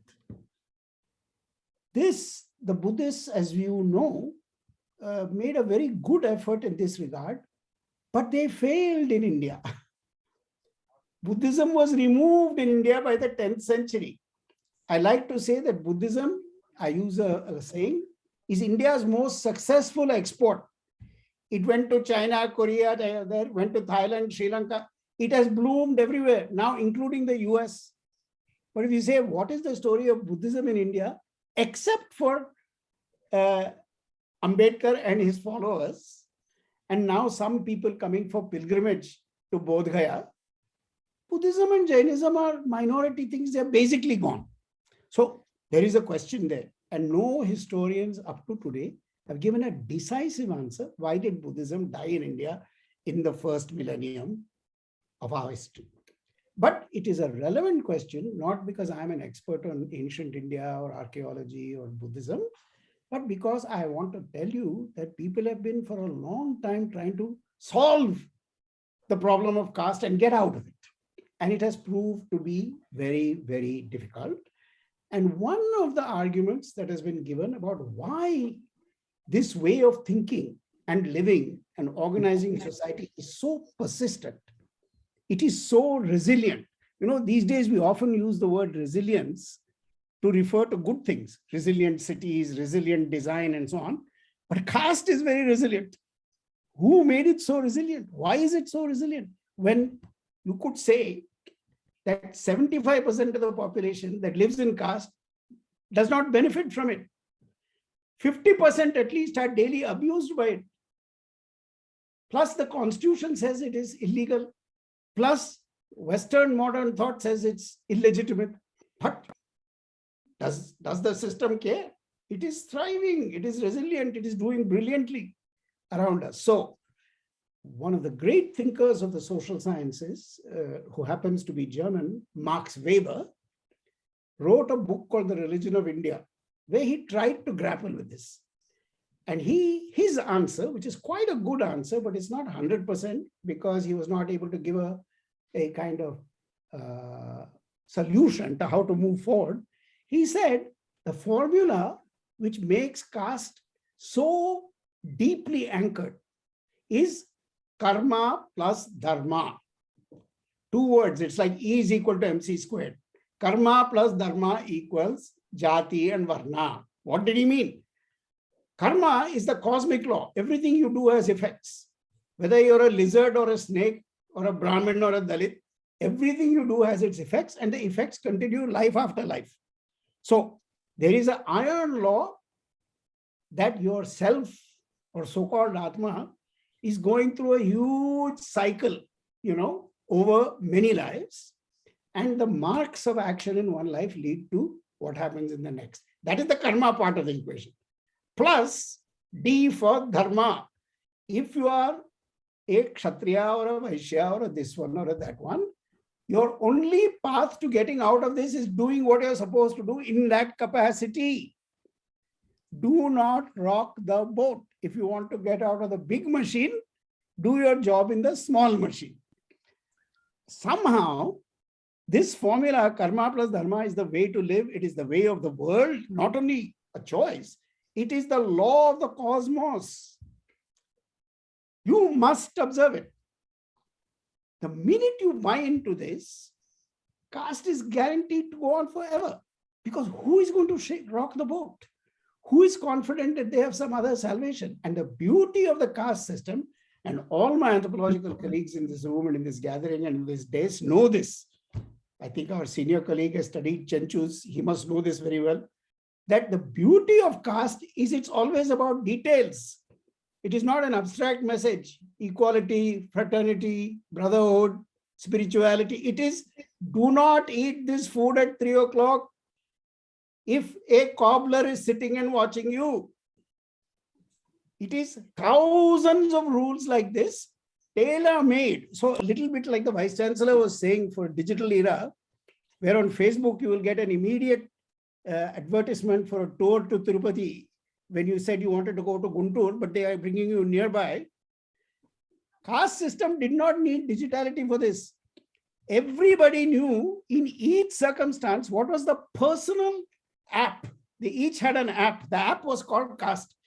And it would tell you that if it is midnight and if your wife is not at home and somebody else cooked your food, then if you drink some water and walk around the house 4 times, then you can eat it.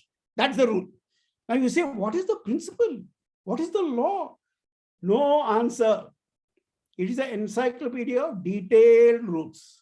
And there are rules for every jati, for everybody who might enter a jati, for everybody who wants to leave the jati. And Hinduism is famous for saying, oh, if you want to leave the jati, we will call your jati the jati of people who want to leave jati. So you also have a jati. And the translation is, why is it binding? Marriage. Marriage. Vivaha. If you don't subscribe, nobody will marry you. And the truth is, today, in 21st century, in Vizag or Voltaire or Bangalore or anywhere, if you completely step out, let me assure you that finding a bride, and if you're a male, plus a scooter and a house, along with the marriage, is very hard if you say you have nothing to do with caste. So it's fine to say caste, no bar and all, but I assure you that makes the challenge very, very hard, which is why most people go with the flow. Okay, they say to mommy and daddy, okay, I would prefer this and that, but yes, you go find a boy or you find a girl, marriage happens. And what does that mean? That small order, for which we use the word endogamy in the South, that means you must marry only within this circle, small circle. That continues. And in my community, for example, upper caste Tamilians, otherwise known as Parpans or Brahmins, that circle has expanded globally, but still it's only us. So find an Iyer in San Francisco, even better, in Silicon Valley. Why get an Iyer from Tanjore? Guy may be broke, he may be a clerk in the secretariat. No, go to, but please, don't go to Iyengars. Forget other non-Brahmins, rich people. No, please, Brahmins plus Silicon Valley or doctor, engineer. We know this. This is the business of everyday life in my community, and I guarantee you, it is 98% of the work being done by families in every jati. And this is the other aphorism that I want to offer you about why caste persists. Caste persists because, as you all know, there is so-called varna, which is abstract, Brahmin, Kshatriyas, and so on. But in fact, locally, it is jatis. Village can have 20 jatis, 15 jatis, 18 jatis, 27 jatis. And anthropology library is full of all the cases, 150 kinds, 2000 types, etc. But the reality is, when I was teaching caste as a scholar, I slowly realized there is one thing. There is a top always. You can find the top Brahmin and go and get something from him, ask something, puja, bow before him, scrape before him, something. But if you say, where is the bottom? Let me show you a mystery of physics. It's magic. There is no bottom. Why? Because every chap in the bottom has somebody in the next village who's below him. See, who is washing his clothes, cutting his hair. Show me one barber who cuts his own hair. Show me one dhobi who's cleaning his own wife's menstrual clothing. No, somebody is always there. And India is a big country. 500,000 villages. Everybody has another guy lower than him. So the mystery I tell my students in the US is how you have a system with a very rigid top, but very fluid bottom. See that the bottom is endlessly deferred to the next village, the next jati. Somebody is lower than you. If you're a Mala, you can always find a Madiga. If you are a Mahar, you can always find a Mang. There is no end. And these are only the known castes. There are thousands of unknowns, the snake charmers, the bangle makers, all the Banjaras, this one, that one. So the fact is, it's very tough to find the bottoms. I want to propose to you that it's very difficult to have a social revolution from the bottom when it's hard to find the bottom. The bottom is quicksand. It's not like an urban industrial class where you can say, okay, let's make unions, let's strike, let's do. This is everybody says, I'm not the bottom. What do you mean? Somebody is lower than me. That is very, very hard to organize around. So let me go to, again, my general point, that this is a very difficult system to exit. And this idea of exit, I take from a very fine thinker called Albert Hirschman, who wrote a book called Loyalty, Exit, and Voice. And he said, whether it's political parties or toothpaste, you can have three positions. You are loyal, or even to university. See, Vice Chancellor spoke beautifully about Andhra University. You can be loyal. You can say, I love the university, it is perfect. You can exercise what Hirschman called voice. That is, you debate. You say, this is good, that's not good. Or you exit. You say, this thing is hopeless, nobody is listening to me, nothing will change, I'm going to go. I'm going to go to some other university. Or leave the university altogether. That is exit. So Hirschman's question was, in politics, what are the conditions under which people are loyal or express voice, argue,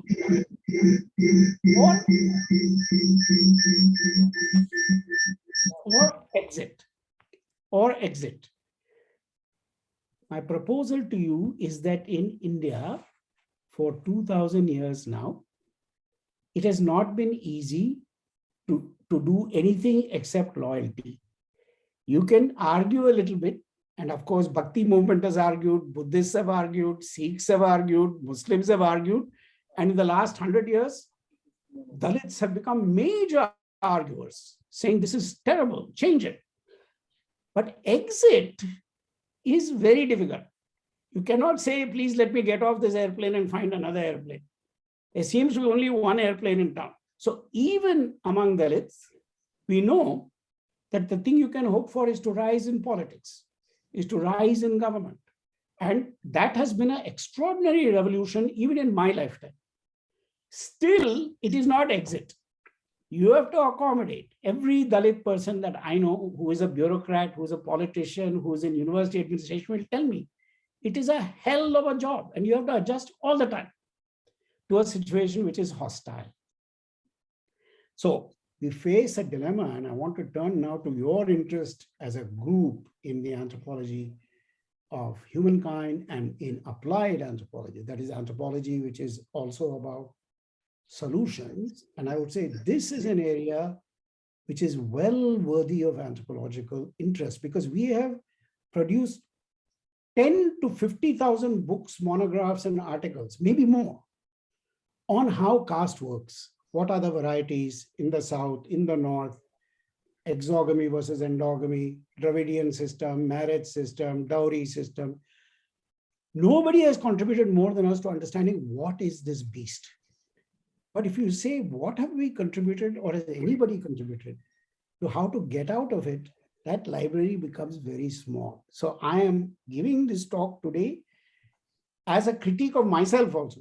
You see, I have been writing about caste since I was, 30. In 1974, I published a justly obscure article on what is called right and left-hand castes in South India.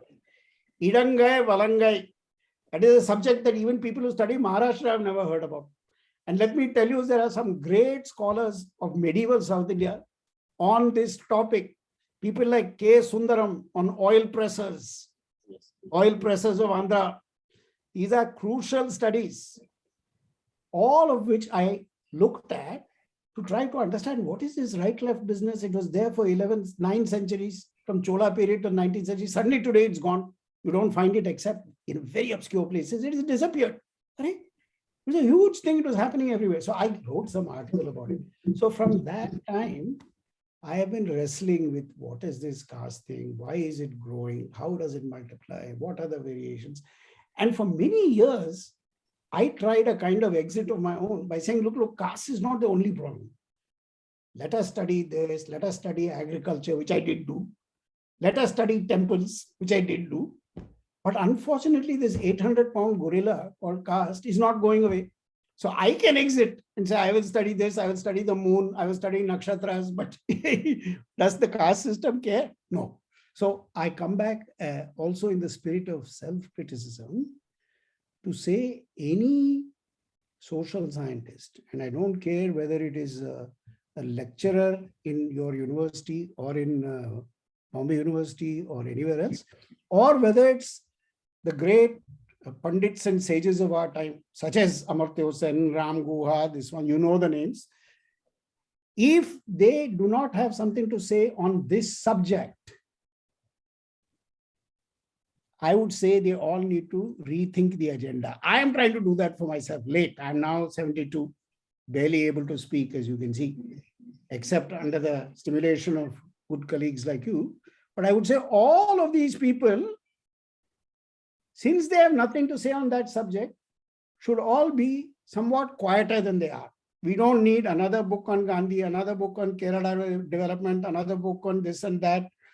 I myself am contributing to that nonsense literature, but still I would say if you do not have an answer to why country of 1.3 billion is still under the thrall of a system which is 1500 years old and incredibly damaging to 98% of the population, if you don't have an answer, please, some other line of work would be better, maybe some web design. These are good things.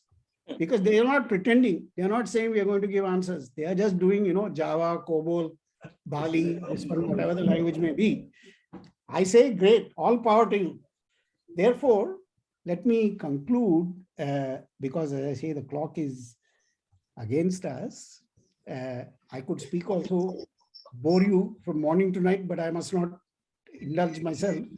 I will stop by saying I want to put this as one more opportunity and challenge before your organization and your community, and to wish you the very best, and to thank you all again for giving me this chance to speak about a problem that everybody knows. It is not an unfamiliar problem. So I am done. Thank you very much.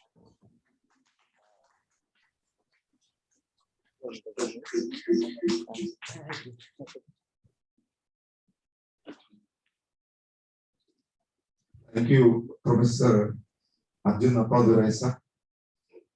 You have brought the important challenge that India has been facing for centuries. And this is the challenge that you have kept before us. And as we anthropologists, are you able to listen, sir? I can hear. So, thank you for this challenging task. We are here as an anthropological association for humankind. And more than 1 billion people are suffering from the presence of the caste system because of the baggage that it brings, and to divide people and to destroy the relations, and the caste-based affinities and ties are not healthy for bringing the unity among and the integrity in Indian society. Because India has produced many noble laureate and also great inventions we could offer to the world, but we are also offering the caste to the world. That is the problem. So thank you for bringing this dangerous problem that humanity in India is suffering with.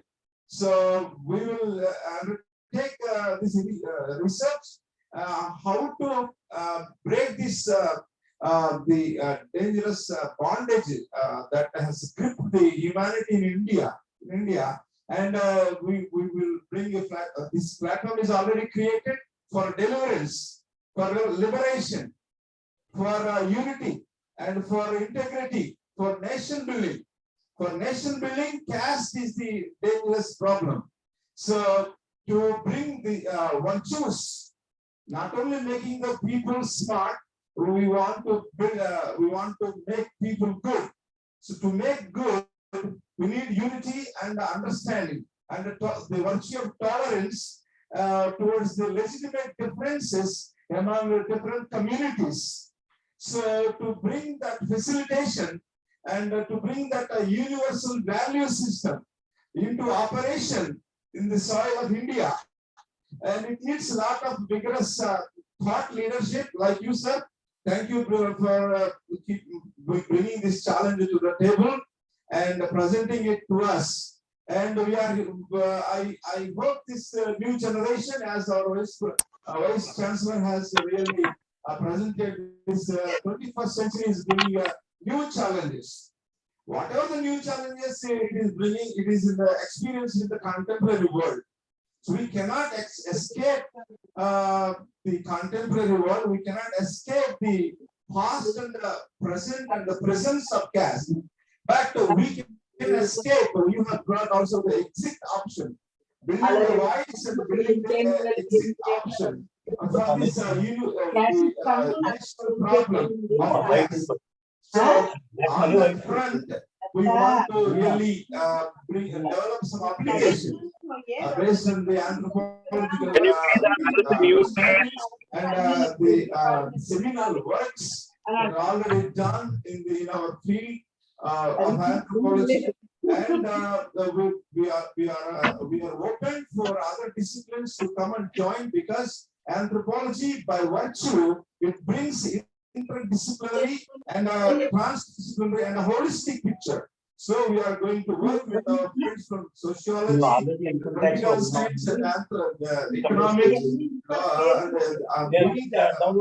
integrating all these things. We have some disciplines and bringing all that knowledge to the front and developing applications and offering the wisdom.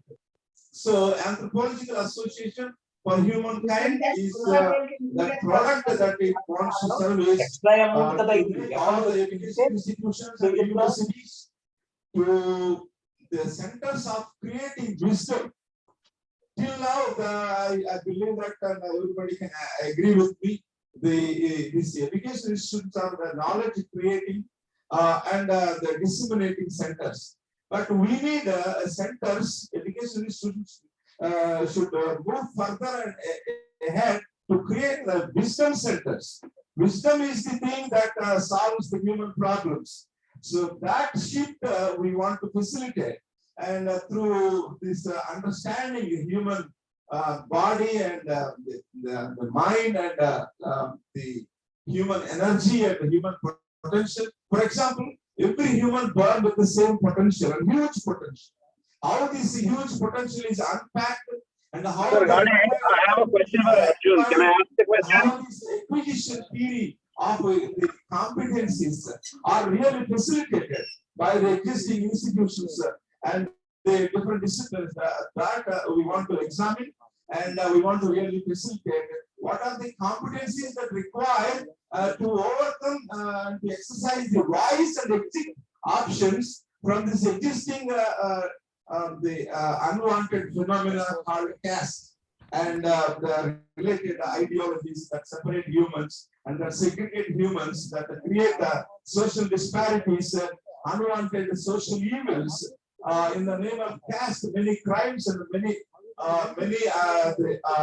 things are registered in the history of India, and we are going to register new experiences for future generations and present generations in the name of bringing applications, anthropological applications.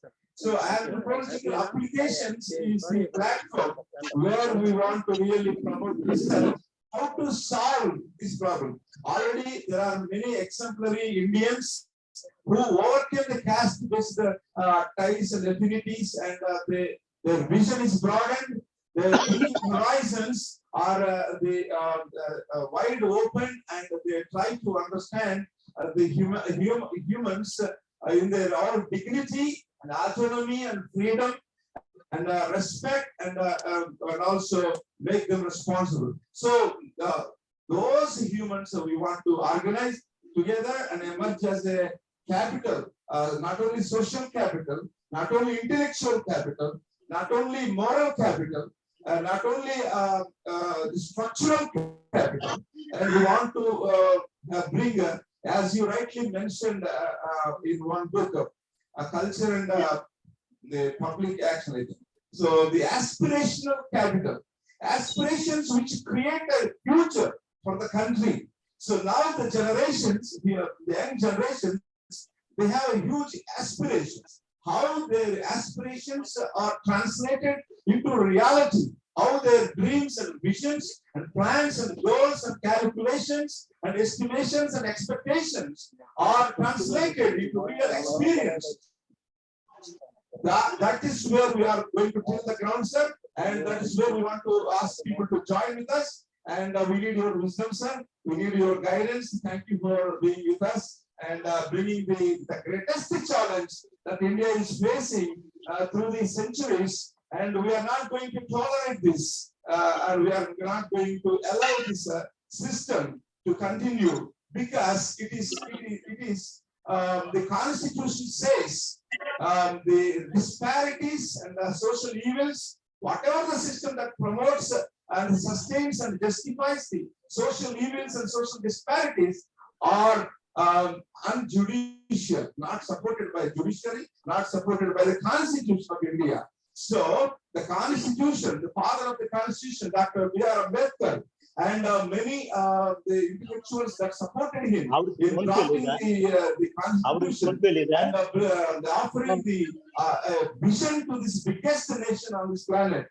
So the Constitution brings a broader and a safer vision for peaceful social coexistence, irrespective of the diversity, irrespective of the diversity of the beliefs or languages or experiences or expectations. It brings the unity, and that vision, and also much more, we want to facilitate a kind of a dialogue.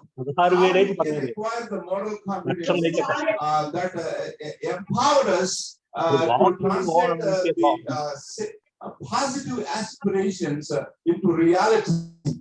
So aspirations, sometimes the negative aspirations will be damaging the mind and body and society and relations.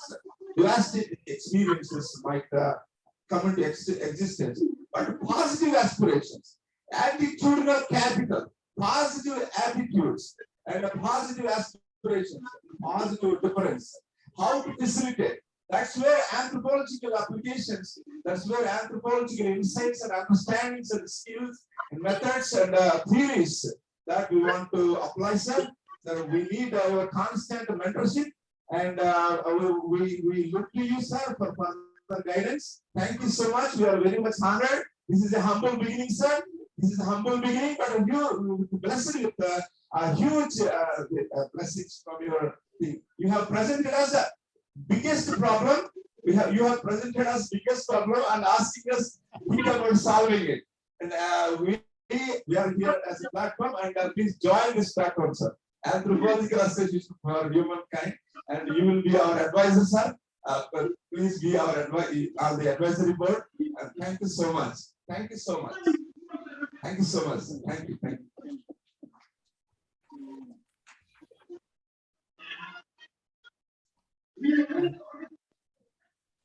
I'm not sure whether I am now free to leave, or what is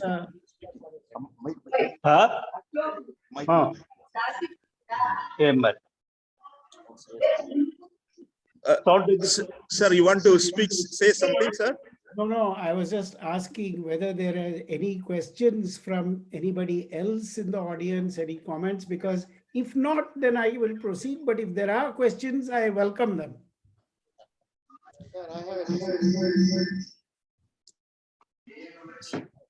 I have a question, sir. I am Dr. Gandikota Ananda. You refer that to Chenchus. I only did my PhD on Chenchus. Yes, I did mention that. You are talking about the caste, jati, that is jati. Correct. See, as long as India, democracy, caste cannot be, casteism cannot be removed. It will continue till the death. No anthropology or any of these things cannot resolve until and if people on the move, people will come on the self-respect, self-realization, then only caste can be removed. That is my first point. Another, that caste, only money, there is no caste bar. In money, there is no caste bar. Remaining, all the places, all in India, the casteism will be there, it cannot be removed. You please give your any suggestions, sir. I don't know whether you can hear me. Sir, you want to respond to Dr. Ananda's comment, sir? Maybe I can take one or two more observations before I speak. I think Joe Christopher wants to ask something. Joe. Hi, Professor Padre, good afternoon. Thank you so much for joining and doing this for us. It's not every day we get a chance to listen to you. Having said that, my question to you is, now in India, we see a lot of people entering into universities at all levels, which probably, which definitely until about, say, 20 years ago was more elite. In some ways, this actually brings on a transformation of a sort for which probably we are not very ready. So how do you think when structures are opened up, not just by the constitutional law, but also by force from the street, or how do you think there could be a path where there is inclusivity, this transformation, at the same time there is, people who are entering get what is supposed to get. Well, thank you very much, Joe. I think that's a very important question, and it allows me to slightly correct what might look or might have sounded like a very pessimistic account that there is no exit at all. All I meant to say was this is a very deep problem which should not be avoided. And in India today, the caste problem in a way has been overshadowed and siphoned off by Hindutva problem. So in a way, everybody has been distracted into thinking that's the issue, Hindu, not Hindu, this, that. So we can have hundreds of answers to that, but this other thing is going on meanwhile anyway. But you are right. You are right that places like universities are indeed seeing change. Also workplaces, new kinds of occupations, new opportunities for women. These are all certainly changing the conditions under which especially young Indians are seeking ways to make their own futures. So it is not a hopeless situation, but they also need assistance. You know, it's very hard. It's easy to become atomized, to say, okay, you marry who you like, but don't come and talk to us. See, there has to be support. There has to be some kind of platform. And I think that is what we need to find both in our own studies as well as in political movements. We need to give a platform for individuals who are finding a new path. I will say, though, I am a little depressed by the research findings of very distinguished scholars like Professor P. Tirumar in Hyderabad, which is talking about IIT's untouchability, saying, look, really, it's a very invidious way in which Dalit students, faculty, etc., are made to feel like they are actually polluting the atmosphere of these higher institutes, even if there are more of them there. So I worry about this. I don't have a decisive answer myself, but I don't want to be too quick to say, well, universities are getting more people. It's just like saying politics has more Dalits in it, so it's great. Well, yes and no, because the question is which Dalits, who are they speaking for? We don't know. And of course, with the upper caste, we know, as the other gentleman said, money, the race between money and jati is always neck and neck. That is always true, and it's always been true in India. Money is the great lubricator. It is always offering adjustment, as we say in the Indian Railways, please adjust. Indians are adjusting always. And when the ghee and the money come together, the lubrication is very high. Nevertheless, the ladder remains. So some people are slipping on the ghee and falling. Some people are slipping on the ghee and rising, but the ladder is there. So, Joe, to you, my answer is, I, like you, do what I do because I have faith. I have faith in anthropology. I have faith in university. I have faith in education. I have just served on a big commission for UNESCO, which has produced a 150-page report. I will send the report to you all. It just come out on the futures of education, global. What should we do in education? And I am invested in that. So I certainly don't mean to sound cynical or hopeless, or on the contrary, I feel that I often, people say to me, you point out all these terrible things in the world. How can you be hopeful? But I say that when people who are living with one toilet for 800 people in the slums of Bombay and they are hopeful, what right do I have to be hopeless? So that is my answer. So I'm with you on the side of hope. But on that note, if my colleagues on the dais will permit me, I'm going to have to give my namaskarams and my thanks and say goodbye, if I may. Once again, many, many thanks. As we say, after a heavy meal in Andhra, we say boundy. So thank you very much. And I will start a dialogue with you in the future. But for today, I have to fulfill some domestic responsibilities. Sir, 1 minute, sir, 1 minute, 1 minute. Mr. Arjuna Padare. Oh, yes. Is there any question from students? Certainly. Raj Katula is asking one question. Raj, are you ready to ask question? Sir, I'm Raghu. Can I go?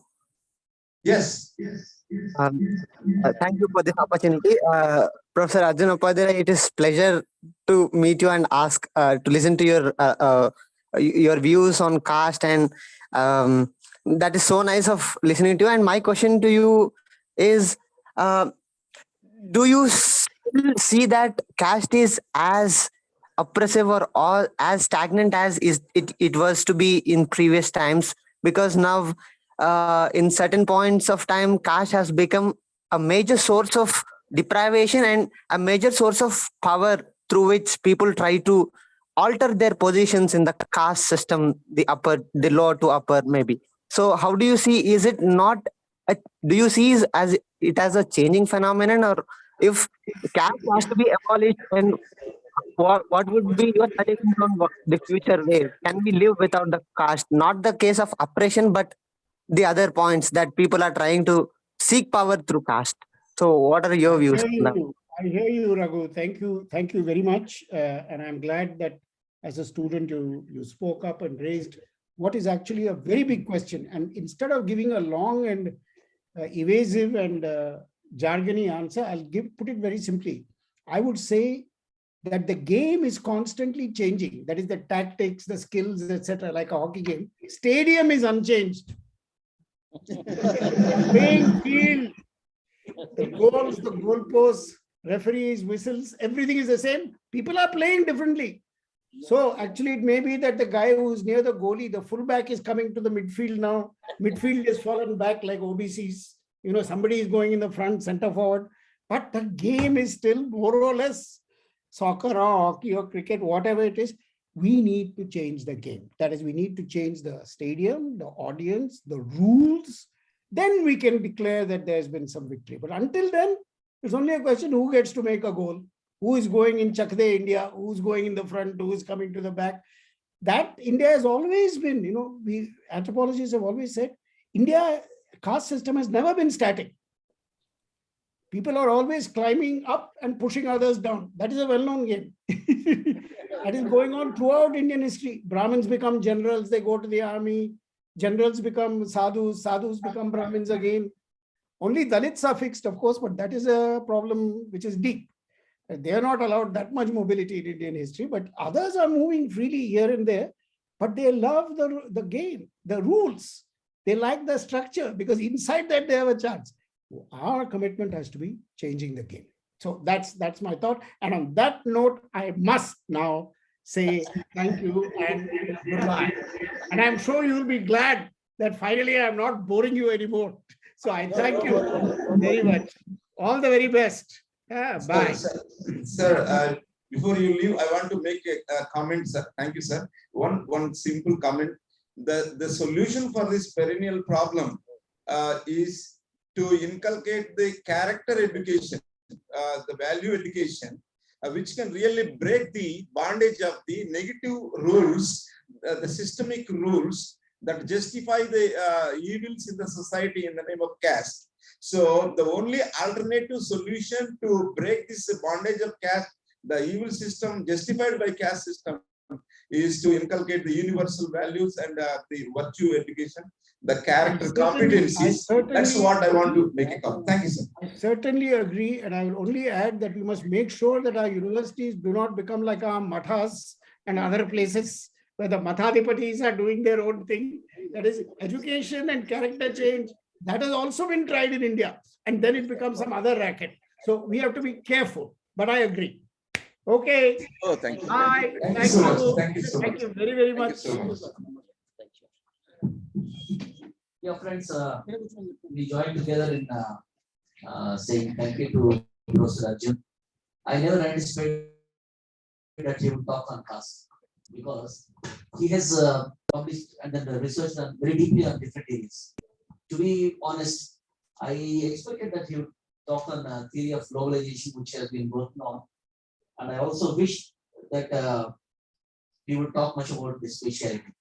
But I don't know, like because the theme probably he must have like encouraged himself that we are talking about contemporary thing, but he has gone to the structural kind of an exclusion which is there in Indian society, and of course, as honest he is, it is a very intricate issue to discuss, and the possibility of annihilation also is very very complex, and one particular thing that we can move, as many people have talked about, is caste is encultured, and if you can tackle that enculturation in every particular household, because it makes even the victims willful and wanton vassals. So therefore that's one of the areas. But it's I told you, it also promotes, it uses culture as a catalyst. So there are quite intricate areas. This is a very serious this thing and all. But what I appreciate with I think so we all join in appreciating Dr. Arjun Appadare is that he broke that say the caste blindness in bringing up those discussions. Probably I feel that he must have seen the racial blindness among the American say universities and also the public. But in India we do have the caste blindness. People, they know the problem, but they don't talk about it. Probably tomorrow I have a paper. Policies, in fact, now they know the problem, but they don't purposefully talk about that. So at least I'm happy personally that he has brought out it's like hitting the bull straight into the eye actually. So friends, yeah, that has been kind of like probably sometimes we get swayed away by certain things and all. So I feel that our Vice Chancellor played a mischievous game in driving Dr. Arjun Appadare into an area where he in fact got into the trap. But fine, there are really good issues. Professor Prasad Reddy in fact has brought in certain issues which are very, very highly contemporary. We are into a cyber world, and doing anthropological research into cyber world itself is a different kind of an ethnographic method, where when you meet people directly, we talk to them, they talk about their own needs and all. But if you get into net, if you get into internet, if you get into in fact the cyber space, the individuals are different. Probably many of the individuals in fact they do not give you or project you their actual lives. Their beings are different.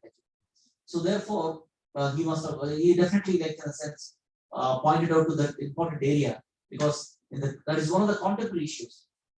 Because the personality is different as projected. The personality that is lived is different. Actually. So we need to grapple with that kind of a differential personality projection. That is one of the important area of anthropology as well. So we must thank the keynote speaker and also the chief guest address. And with your permission, may I now request Professor Gandikota Ananda sir to wrap up and present us the concluding remarks.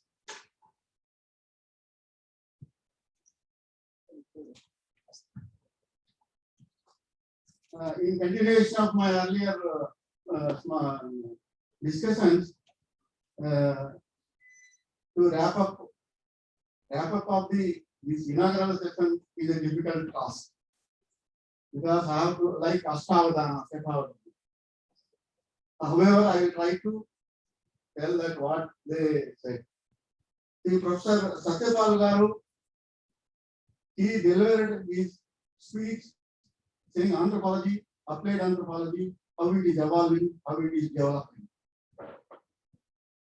And what is the role of anthropology, anthropologists and anthropology for the development.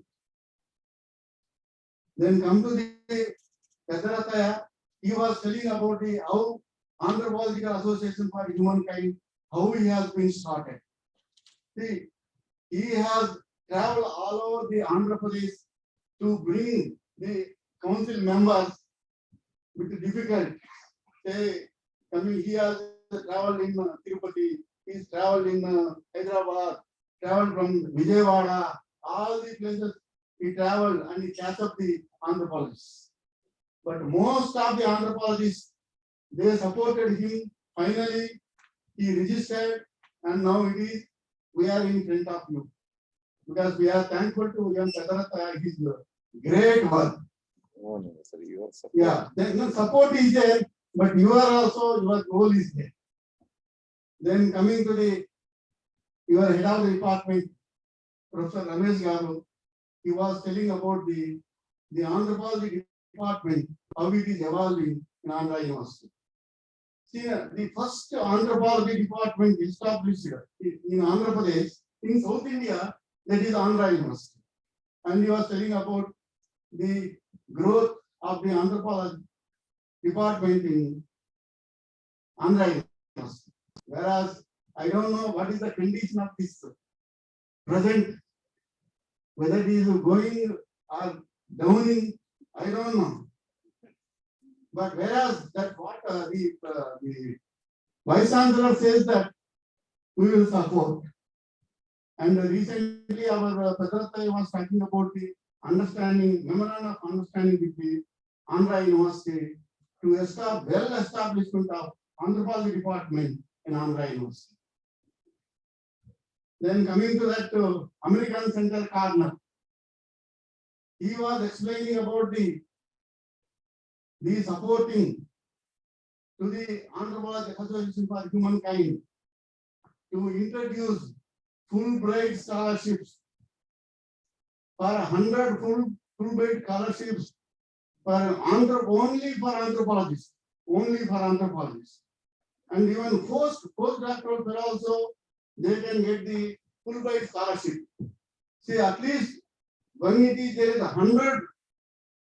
When they get the Fulbright scholarship, they will go to the other countries. They can do the research and findings. Then when they will come back, at least they have a sustainability to the development of the anthropology with the support of the Fulbright scholarship. Then coming to our Vice Chancellor, Prasad Reddy Garu, he was telling that I don't know anthropology. That is wrong. Whatever he was talking, that is anthropology. Anthropology is the study of man. Anthropology is the study of man for what? Sociological, biological, technological. He was talking about the Instagram. Instagram itself is a technical anthropology. Isn't it? He is telling that it is not I am not talking about, I don't know anthropology. See, anthropology is the mother of the all subjects. When you are studying in the first year, introduction to social anthropology, ethnology, ethnography, physical anthropology, prehistoric archaeology. See, there all it is coming sociology, economics. We are talking about this doing the survey of our tribes, sociological aspects, economic aspects, physical aspects. It is there. That's why anthropology is the mother of the all subjects. So that, but the problem is, if it is a mother, where is the mother? Mother is day by day going down. See, why? I will give one best example. It's a banyan tree. What is the seed? Even we cannot see that seed. But where it is grow, you forget the seed, only branches. you can see the branches. Like the branches are economics, psychology, philosophy, history, political science. These are all the branches of anthropology. Anthropological Association for Humankind. Now, what is our main intention is that to introduce at least starting from undergraduate level, when they know anthropology, slowly people will come and join for courses. Then if the number of colleges increase, then the employment will increase. Once the employment increases, then the lecturer, professor will be appointed. Like that, this is our beginning. But young scholars, you support us, and we will definitely reach our goal. See, for IAS, there are many number of IAS officers, they are opting anthropology. See, when they opt anthropology, when they become an IAS officer, they will forget the anthropology. See, this is happens in India. There are a number of IAS officers, they opted anthropology, but they forget. But some of the anthropology, they have a mind to do it, but the bureaucracy, administration, like ministers, they are under the control of the puppets. So that now anthropology, all anthropologists at grassroots level will work together, will make them, will strengthening and the prosperity and the development. Thank you. Thanks for all. Now, Vivek Kumar, give for vote of thanks.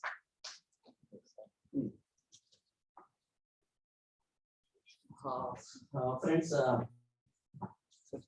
Corrections are far with me.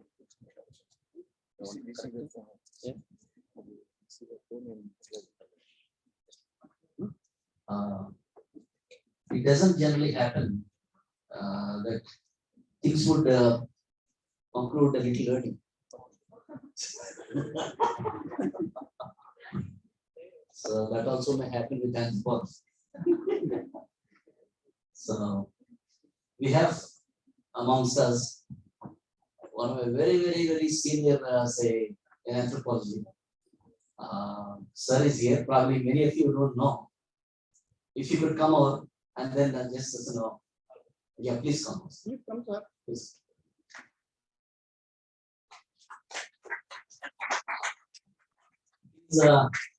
Dr. Moses NJP, who had been senior even to Dr. Padaya. And he's not just an anthropologist, he's an adventurer into many areas.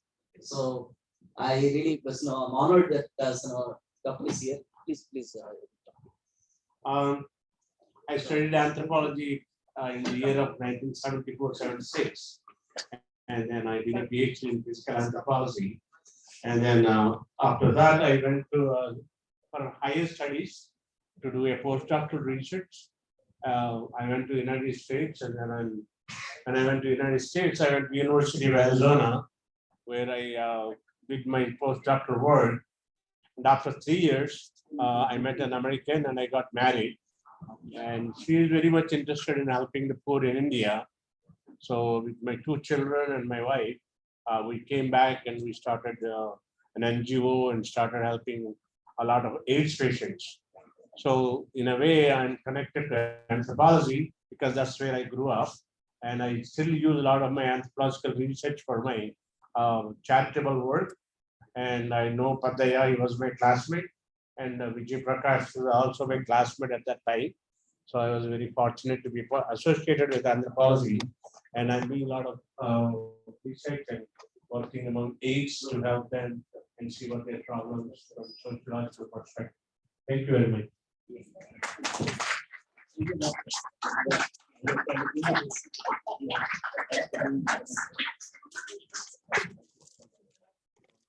Friends, we have seen a person who is trained in anthropology and he is into application of anthropology. And there are quite many interesting like in a sense, stories about his adventures. I know that you have been to France without any money in his pocket. Very great. He has just been there and he tried to live on his own. But finally, I think so, when he failed to do so, he went to one of his relatives who scolded him very much. And sent him back. Yeah, thank you. Please go back. So friends, let us conclude. In fact, like, in a sense, it's quite a wonderful evening, and we were not very sure, to be honest, that this anthropological congress would go in this way. There are many hurdles in between. We are few people trying to do a big thing, and with very, very less resources. And we were thinking big actually, and we have to necessarily. And yes, it's not just the courage, but the commitment. And the aspiration basically what Dr. Rathe was talking about is to see that there are many anthropology graduates who did not settle the way that they should. So we want to see the younger generation quite well as a position with anthropology as a background, because that becomes in fact a kind of a touchstone where it gives us very good clarity, very good understanding, and also the kind of let's say knowledge to understand other human beings. So that's the reason why I say the kind of a capacity to understand other human beings is one that makes us to understand the problems of other people. So that's the reason why when we said talking about problems, it's not just problems, analyzing them, and also to find solutions. That's the point. That is the reason why I started with that dictum. Actually, facta, not verba. So we never just wanted to stop with the words. We want to, like, in a sense, practice and then be more productive. So I thank each one of you for being over here. And this is an inaugural session where we just kick-started the kind of a moment. And in this particular occasion, I have a few people to thank initially, because it's only inaugural program, I know.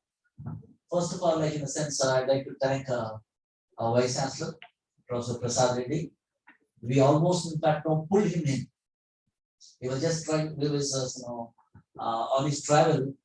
He started on his travel, but he couldn't, in fact, make any sense. Like, so third is the car this way. We swayed his car this way, and then we made him be with us. And he was quite yes, like obliging to be with us all in all. And of course, Dr. Rathe was boarding him in anything, so he could not bear that actually. But he came for to this occasion, and he even sometimes promised us that he'll join online. So it's we thank him for being with us, and we really thank him, in fact, for officially granting us the collaboration with American Corner officially actually. And then we also thank say a few people, of course, the keynote speaker person, Professor Rajina Kudarai. Despite his tight schedule, he moved from New York recently to Germany, and he joined us from Germany. And he agreed to deliver the keynote address. And we should also, in this context, say offer our thanks to one person, that is Dr. Joe Christopher. He works with American Consulate at Hyderabad, and he was, in fact, very, very helpful in arranging that kind of a connection with not just with the American Consulate, but also with Professor Rajina Pudare, because he knew him very well. And in many ways, like, in a sense, Dr. Joe helped us in getting this collaboration, not just for this occasion, as I told you. It is a kind of a collaboration which will be there for a longer time to go, actually. And especially, as I told you, this particular say activity is a run up to the World Anthropology Congress, which we are all organizing. And I want all of you, in fact, to be a part of it. Right? So we thank Dr. Joe. We thank Mr. David Moyer, who is, in fact, public relations, public affairs officer with the American Consulate. So quite busy guy, but he was very obliging to be with us. And the American consulate is also very helpful when we have requested them, like in a sense, to explain us opportunities to the students, research scholars, and then young like doctorates who want to pursue postdoctoral in the United States. So they happily agreed to give 1 hour tomorrow and 1 more hour, in fact, the next day. So we are happy about that, and we thank them very much. And yes, I should thank Dr. Ananda as a part of AAH. And of course, I do not really want to thank Dr. Pedarthaya, because he has been the one who has been behind each time. He has been traveling, moving around, contacting people, and then getting connected. And yeah, I thank all the students, research scholars, and also people of the university and friends like and someone came all the way. And yeah, we would like to conclude this session. And at 7:30 we'll have dinner. So please wait for the dinner. We all have it together. And then tomorrow at 10 o'clock we'll reassemble here for the actual business sessions to go. There are quite important sessions. Dr. Kiran Jairam will join from South Florida University. Dr. Bath would be chairing a session. And then Dr. Ravindra Dugirala. So he'll be joining from Texas. And we also have other friends. Tomorrow, I think so, tomorrow, first session, we have another professor of anthropology from Sri Lanka. He will be delivering another lecture. We also have a friend from Africa who will be joining. So quite interesting sessions tomorrow and day after. Please also be a part of it, and let us make this conference a success.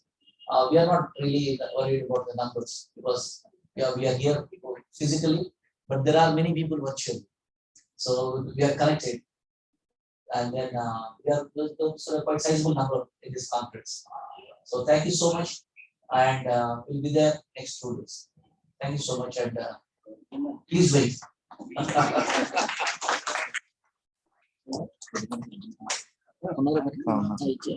Sir. We have our president not able to participate in this meeting, but he wants to say greetings to all the participants virtually and physically present. So, sir, Professor Narayan Reddy Garu is our president of the association. Sir, please speak to people, sir. Dear delegates and their professors, good afternoon. First of all, let me seek apology from all of you that I am not able to attend the conference because of my domestic important ceremony today. That's why I couldn't make it out. And anyway, I am extremely sorry once again, and I welcome you all, and we have enjoyed today's meeting, I hope. And I am very much thankful each and everybody who have participated today and made our this function very successful. And I hope another couple of days coming would be very fruitful and very fun discussions that are going to take place another 2 days. And once again, I am very much thankful to everybody, and I am grateful to everybody for having attended today's very important conference. And I hope your stay and other things are going well. Thank you. Once again, I am very sorry for that and for not attending this conference. Thank you. Okay, sir. Thank you so much. I'm Satyapan here, and I wish you best for your endeavors. And this thing went on very well. Thank you so much, sir. We have great support from our president, and he is a member of AP School Education and Regulation Monitoring Commission. And we also have a great support from our Professor P. Vijay Prakash sir. He is a member of AP Higher Education Regulatory and Monitoring Commission. So it is wonderful, and also we look forward for senior professors and students and the scholars to join this important initiative. I hope all of you will join us. Thank you. Students ఏమన్నా చెప్తారేమో. They want to say anything. Some time ఉంది కదా మన దగ్గర. Now we have time for the dinner. Students can say something so that at least we can fill the time.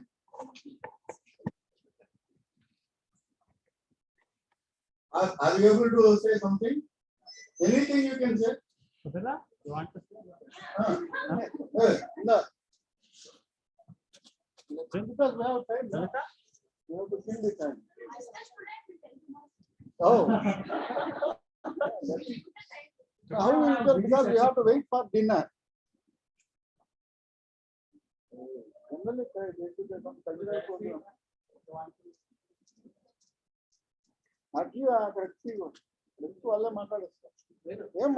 empowerment, where is the woman empowerment? There is no single woman speaker.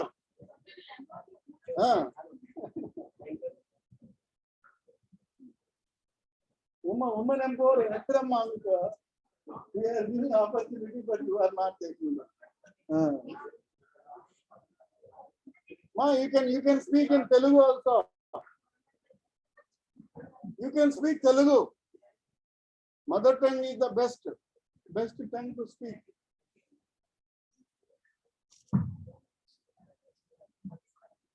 Honorable Head of the Department, Ramesh Sarkar, Dr. D. Ramesh, and Gandikota Anand sir, and we are very pleasant to be here with you. I think today is an auspicious day because it's a contemporary issues. Here we are discussing about anthropology.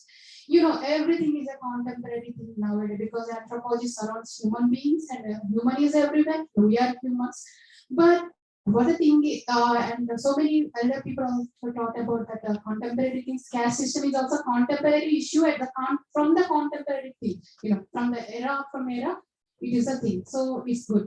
But one thing I have to remind that very kindly and very coolly. What I have to say that you're talking about the anthropology and development of anthropology. So many big people, so many elder people are there in anthropology. We're settled in various fields. You are planning for so many things that for the development of anthropology. But only one thing that I could hardly ask you in heart by heart what means, why don't you take it into the curriculums or policies or for plannings for the people of elder people, for the government organizations, for example. If the policies or amendments, why you are not inculcating and investing those things? You see, we have so many things to be taught with voice, verbally. Sir Paul sir already told initially. Cheputam koti chesto chayamu okati. You know, in Telugu there is one thing. You see. Yeah. Yes. But only one thing that I asked that almost all, this is a mounting problem, all of us. This is a mounting problem for the students, not only the elderly scholars. So many, despite of me, so many people are there, very talented and young people from over the generations is being like a paleo-anthropological. The scenario is simply I can say the scenario is involving in the age by age. How the paleo-anthropology, the clips and the things are simply buried in the earth, you know, simply like that. The people are also learning anthropology, the people are also mounting, and their knowledge is also burying in the shelves only, and the books only. And they're getting to so many fields, like we taught that they are becoming group 1 officers, IAS officer, even our professors also. They're able to teach very wisely. Even our professor Ramesh sir Paul are very talented, and they're able to give us the knowledge. But you see, the fruits are not enjoying. You see, you so told that the mother is anthropology is a mother, but why the people are enjoying the fruits? Why they are only cutting the branches? If they cut the branches, you know, the roots will not be successful. Up to some time, it will become like a annual rings. You see. So why these things are arising? Why people are not inculcating the policies and amendments for the students? Why you simply talk with the government? Why? This is the question. Why? Sorry, the why. The question is remain. That's it, sir. And nothing else. Thank you so much for giving the opportunity. Any other question? Right. Something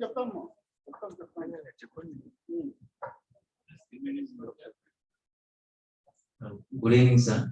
Good evening, all the higher officials present here, and I'm feeling privileged to be a part of this assembly. My name is Bharat, pursuing MA Anthropology in Andhra University. Present, I'm in third semester. I'd like to speak a few words on this occasion.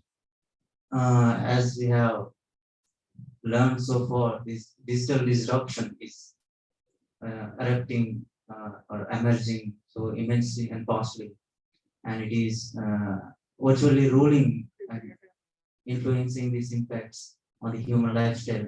All the electronic devices nowadays ruling the lifestyle of human beings. Today, how much development we are getting technically and the technological developments and the equipment we are looking at the same time, the same kind of complex problems also we can anticipate in future we will face. The thing which I would like to emphasize or talk here, that we all should tune our mind to face all those problems and change our thought process even to face all those problems more advancedly. Thank you for giving this opportunity.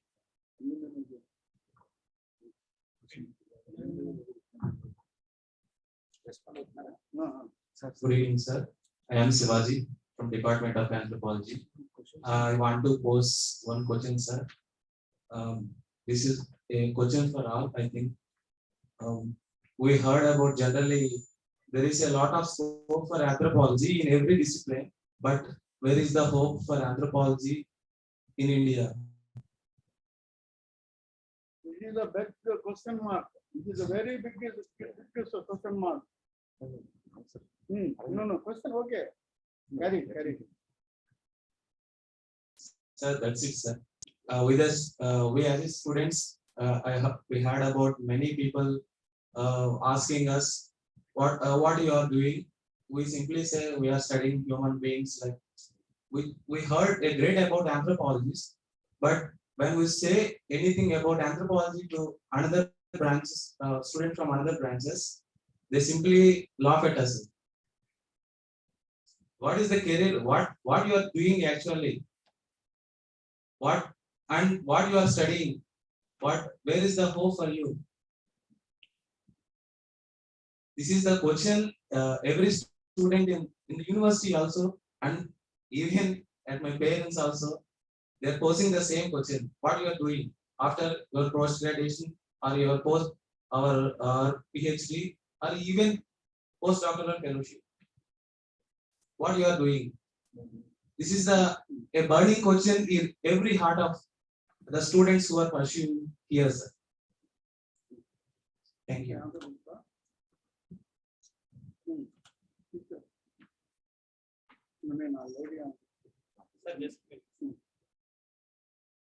I want to respond to the student question. So myself is Dr. Uday Kumar. I am from Department of Anthropology, Sri Venkateshwara University. Actually, I did my Bachelor of Arts Anthropology only. After that, I did my MSc. My wife and myself both did MSc Anthropology, Social Anthropology. At the age of 40, she got a post in Andhra Pradesh as a ward welfare secretary. Now in Andhra Pradesh, many anthropologists, only social anthropologists, not only social anthropologists, but anthropologists are getting the jobs in Sachivalayas. And also now I am doing as a project fellow in Anthropological Survey of India. When last month I visited Kolkata, Anthropological Survey of India, I saw many youngsters like you. They joined as a project fellows. I really surprised, and they are very happy. They are not in miserable condition. They are very happy. They are doing their jobs, and many tribal development agencies and many NGOs, they are getting opportunities. So when I heard the message from our beloved Vice Chancellor, he told that in human tendency, every people, they are thinking only negativity. They are not seeing positivity. So when you come to that mind, so we never grow up. So that anthropology subject is a holistic study. It's a very passionate subject. I love to research and to. I'm very proud of being as an anthropologist. So now our American partner.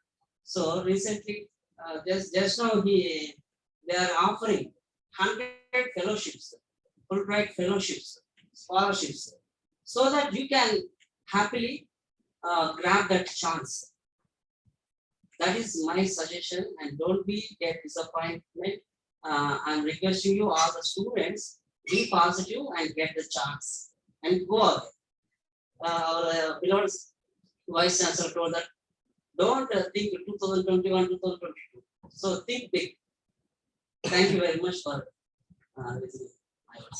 Sir, you want to respond? In continuation of the Uday Kumar, see, where is the scope? It is the scope is there. When he said negative, when you negative, you cannot grow. You negative, you could not join for anthropology. If you have, at least there is a corner, some positive things, that's why you join. Dear students, dear scholars, I am telling, in the World Bank social impact assessment, they are preferring only for anthropologists. Asian Development Bank social assessment study, they are preferring anthropology. National Highway Authority of India, they are conducting social impact studies. They are giving preference for anthropology.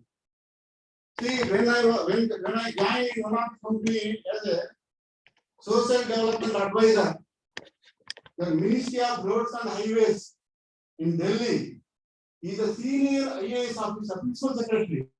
He questioned me on what is anthropology. Still, I said anthropology is study of man, biological, social aspects. How do you do help us?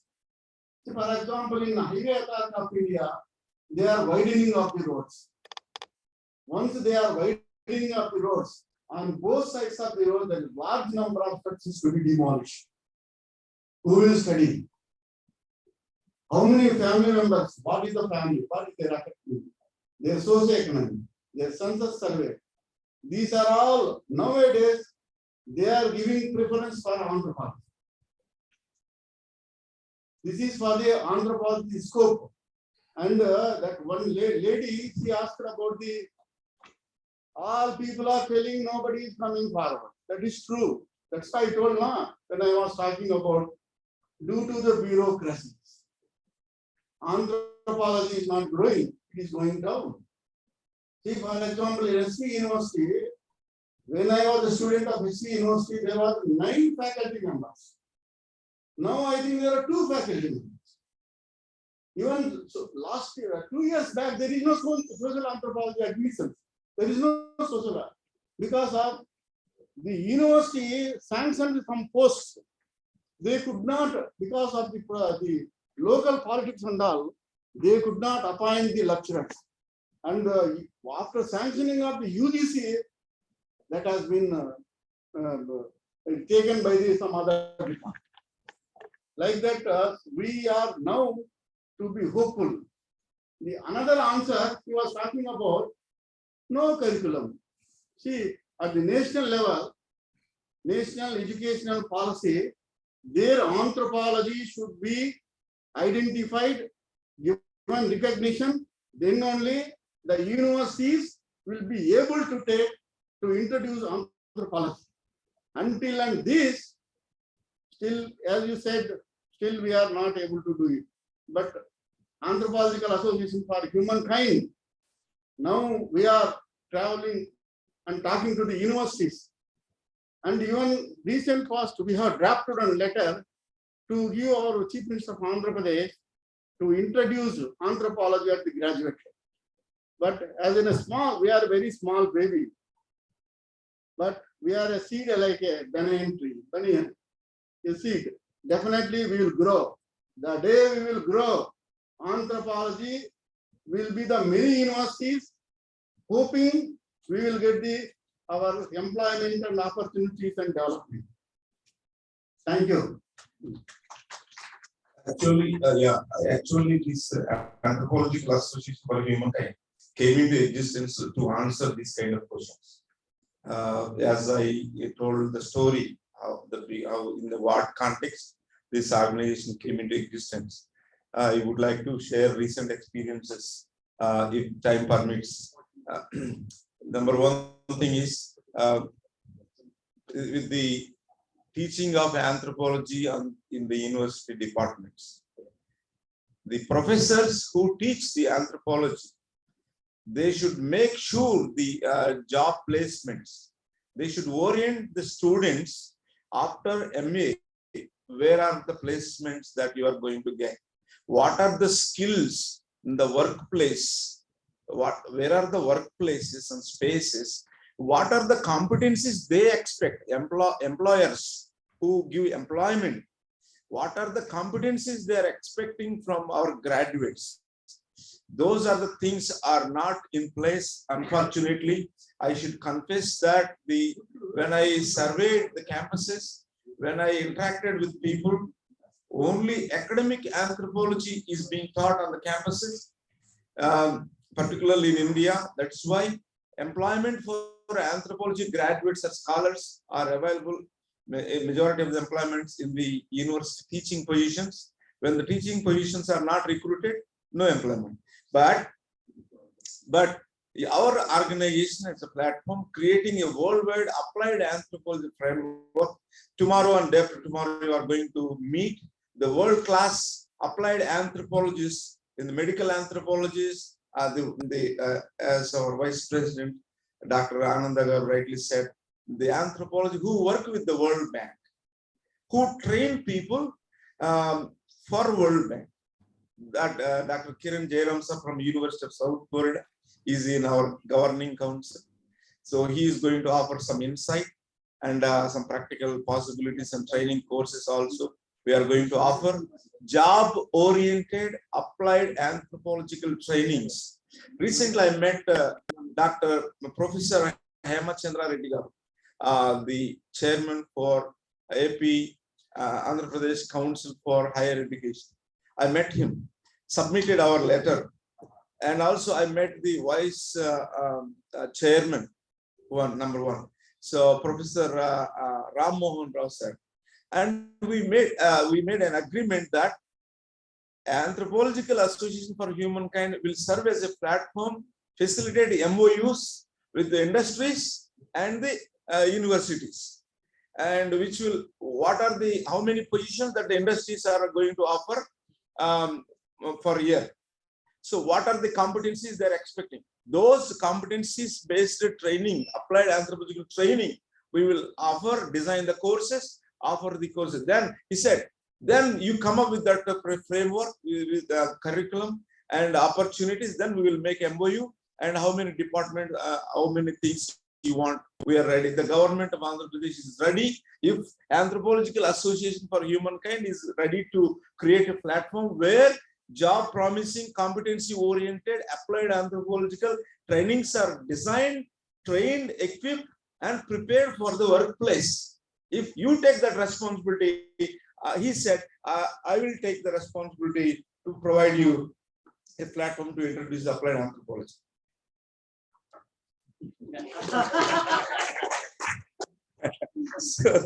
So we are slowly knocking the doors. We are slowly knocking the doors of the government from this platform. And the third day, I want to declare something. So not because our convener is asking. So thank you. Friends, I just want to respond. And we really want to be honest. we want to do not want to sell dreams. One point very straight. The questions that are posed, of course, they are routine questions. We have been listening to these questions each batch actually. There will be some students who will be asking questions, what about the future? I want to tell you very frankly, clearly, this is a teaching and research institution, not an employment bureau. One. Two. The reality is, today, you take any discipline. Also, there was a time, like in a sense, if you join an MBA, probably you'll get into some sort of a, what you call training manager. And if you go into some professional course, you get that kind of a job. Or if you do social work, probably you get say, suitable for different kinds of relevant jobs. And if you study, like in a sense, some of the professional, even engineers, like today is a world where your subject of study do not have any relevance with your personal job. What we see with the professional course like engineering, all those people, in fact, now not even 2% of the trained engineers are doing engineering related jobs. Many of them are into, say, software, which doesn't require an engineering degree. What they are doing, in fact, now requires only a +2 or even 10th standard kind of a thing. I think so. There are some students here who studied, who worked with the software, and then they left it and came back to anthropology. I know that. See, the point is, like in a sense, making a career for ourselves is a serious job. I know. We should not tie up with the pursuit of knowledge with the say the employment. These are two different avenues. But the problem is, yes, are you ready to guide us? Yes, we are ready to guide us. Not just as a matter of charity or something. We are committed to guide you. That commitment we can give you that actually, because like in the sense we very sincerely say that it's not that we know everything and we have every this thing and all, and we do have a magic wand. No, the avenues where you can get settled, the areas where you can get in, the choices in fact that you can make, definitely in fact now university teacher can guide you well. But to be able to suitable and to be successful, it requires your own effort. There is no substitute to that. Actually. It's not that you complete a degree and then automatically you get into a job. No, those days have gone. We are in contemporary contemporary issues. You have to, in fact, like develop our own abilities. First, of course, many people have been telling for the last 1 decade that there is an important, urgent necessity to improvise your communication skills, your writing skills, and then speaking skills. I've been listening to this for the last 10 years, right? Yes, it is necessary, but it's not something which you cannot achieve. You can just, in fact, master it within a month or two, right? One. Second thing, I think Bharat asked the question. See, we are into different kinds of technologies, soft technologies, that is all. He appeared as though he's confused, where those technologies lead him actually. So, technology basically is an extension of hand. Human beings, in fact, as we, for our own comforts, we have devised technologies. And technology on its own doesn't have a character. It is we who decide how to use it, abuse it, misuse it, or rather, in fact, like make other kinds of use of technology. They don't take you anywhere, they don't drive you mad. As long as you stand on your own, you decide, like in a sense, as a human being, I am the master of this technology, and I decide what to do with it.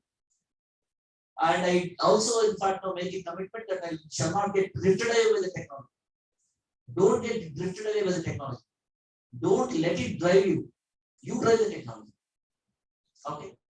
So something like, in fact, getting addicted or getting astray, no. Unless you take control of your own life, you live your life on your own terms. This is exactly what I think so. Every one of us need to do. We get drifted away by the life. we do not decide. We do not, in fact, now make certain understanding, commitment, and then work towards it. So one easy thing, it's not a very difficult thing, taking life into your own control. You want to be something, work for it. And all the help would be there. If at all there is something is not there, definitely we'll help you out with our own, in fact, no limitations. And we also would like to go beyond. So what I see is, in fact, these are rote questions. Rote questions. They are like there everywhere. Because that is the age that you're in. And definitely you'll be concentrating on your careers. Everyone will get settled properly, provided you put right efforts into it. I have never seen any person who is sincere and putting, in fact, not even 100%, putting at least 65% in fact of getting into very good jobs. And Dr. Anand was saying, in fact, the diversity is so much. You don't have straight jacket kind of employment. The things are open for you. We can choose, pick up, and then work for it. It is quite open. Only thing is we need to open our eyes. That's all. And optimistic. And optimism will be there. No, if you say whether I will get a job, yes. Whether I will get a job, yourself is not a confident. That confidence should be developed for in the mindset. Yes. If I say I am not confident, then who will support for you to get job? See, this happened for me when I was in NCRT. I attended one lecture post in NCRT. Lecturer post. See, that is actually tribal department. The idiot of the director, what he says, No, can be recorded, no problem. So he selected, with the pressure of the minister, he selected a special education person who did in PhD and special education. He selected them. Then I left the NCRT and I have joined in the private. That is where feedback in engineering. See, there I joined as a general manager. Direct to my appointment is the general manager. See, general manager is a key position in any of the multinational company. After 5 years, I was in Chandigarh. I was waiting in Shatabdi train. The same director, he was also waiting for the train. Since I am in the corporate, we are allowed to the first class, first AC. And he came to me, Dr. Anand, what is your coach number? I said, I am in E1, that is the executive class. I asked, what is your coach number? He says, I am C7, submit order. That is the difference. If I could not have a hope, optimistic, positive, I could not develop. Please develop positive approach. And I will answer one more question that boy who asked anthropology, my parents is asking, my friends is asking, do you have a girlfriend? Girlfriend not asking. Huh? No, anthropology, who will marry you? No, it happens for me. It happened for me. And I did anthropology, PhD in anthropology. At the same time, I did BA, MA, then PhD, certificate course in German language, certificate course in mass communication. What happened? I have seen 23 proposals. 23 proposals. The anthropology, who will give the girl here? What anthropology? Then finally, the girl who has accepted me, she is a MSc in agriculture. And I am Anand, my wife is Amrutwali. See, And I studied anthropology. She studied agriculture in agronomy. Again, so that it is matched. So that you should have the optimistic. Anthropology is the best subject. I can tell today or tomorrow, anytime. See, I am the best example. See, When I was in government, my salary was 10,500. When I was in private, my last bank transfer salary was 2,28,000 per month.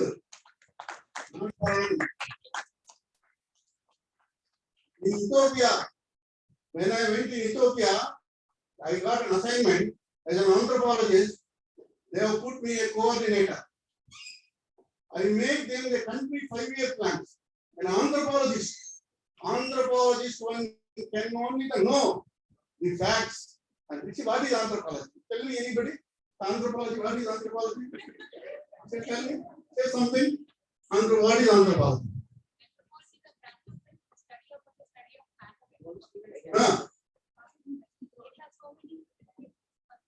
Then what is research? What is research?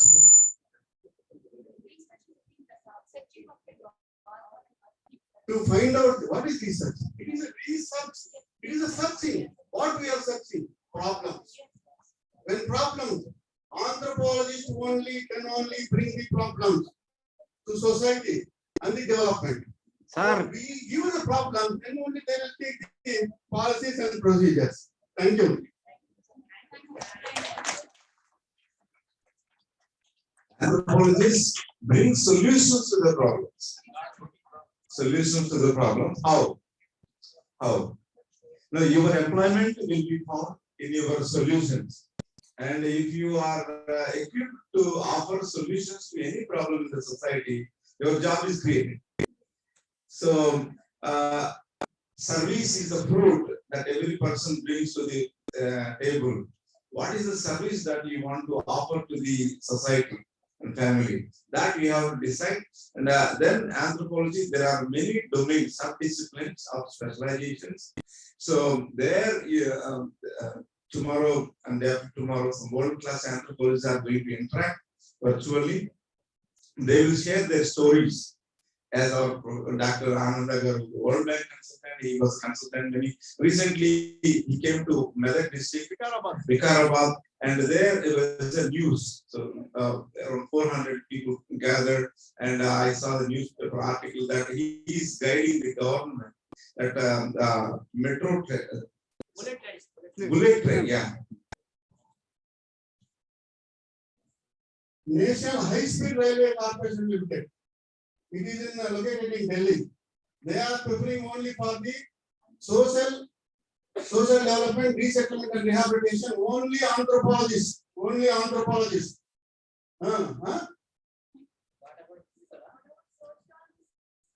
Sociology is a sister subject of social anthropology. Now UGC, they are going to merge. Sociology, social anthropology, they are going to merge and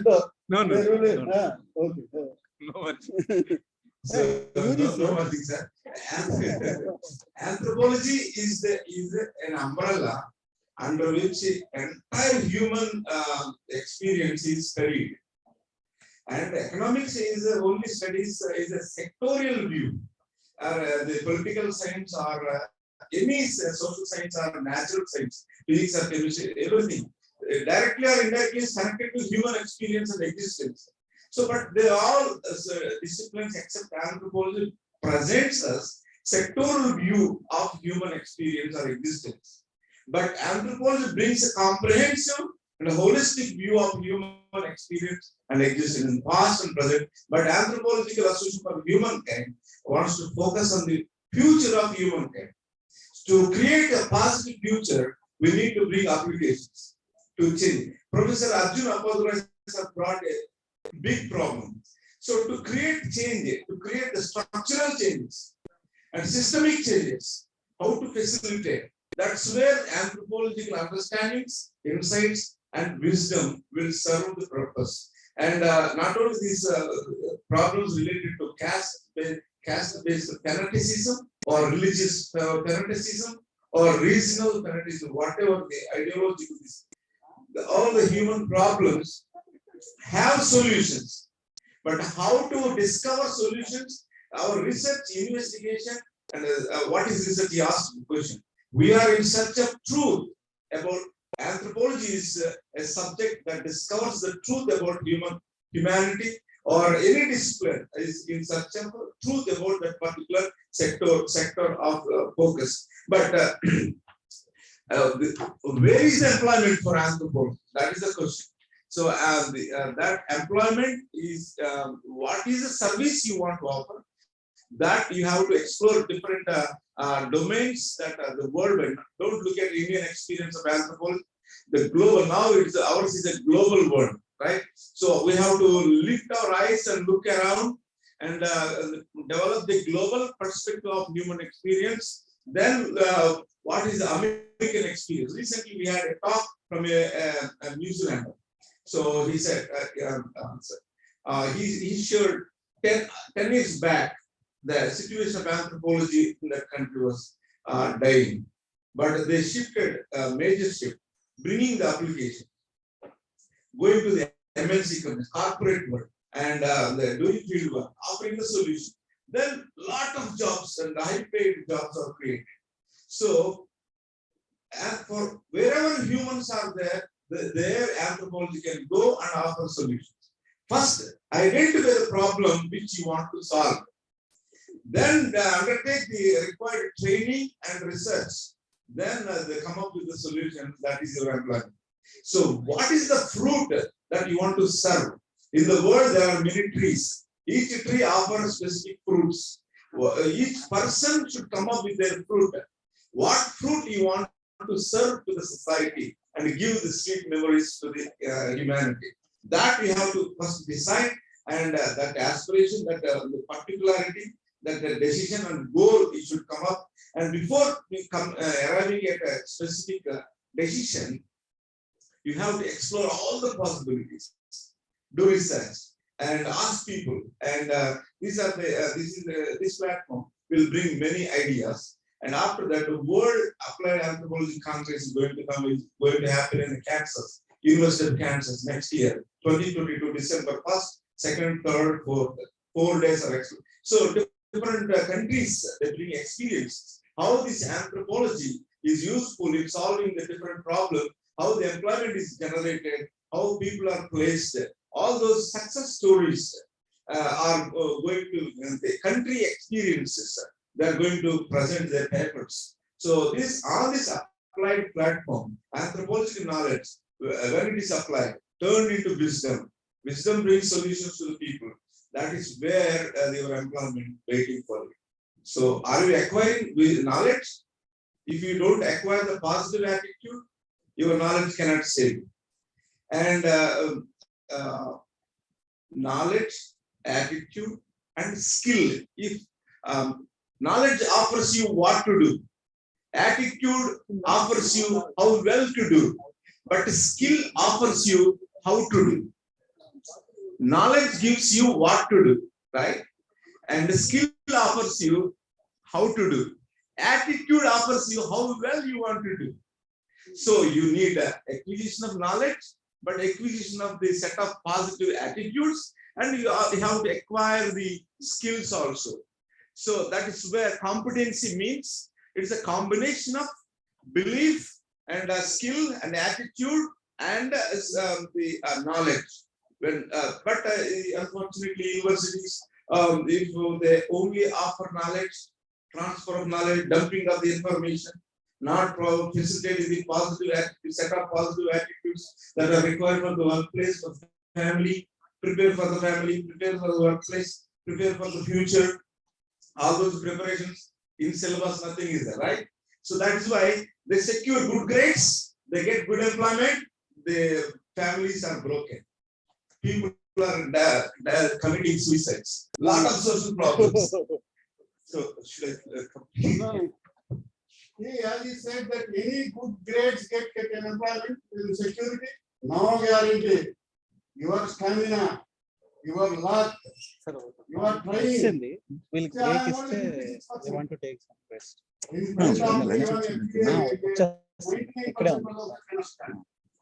Okay. So goals will grow. Otherwise, Important discussions. okay, now it is a time for break. Sir, 1 minute.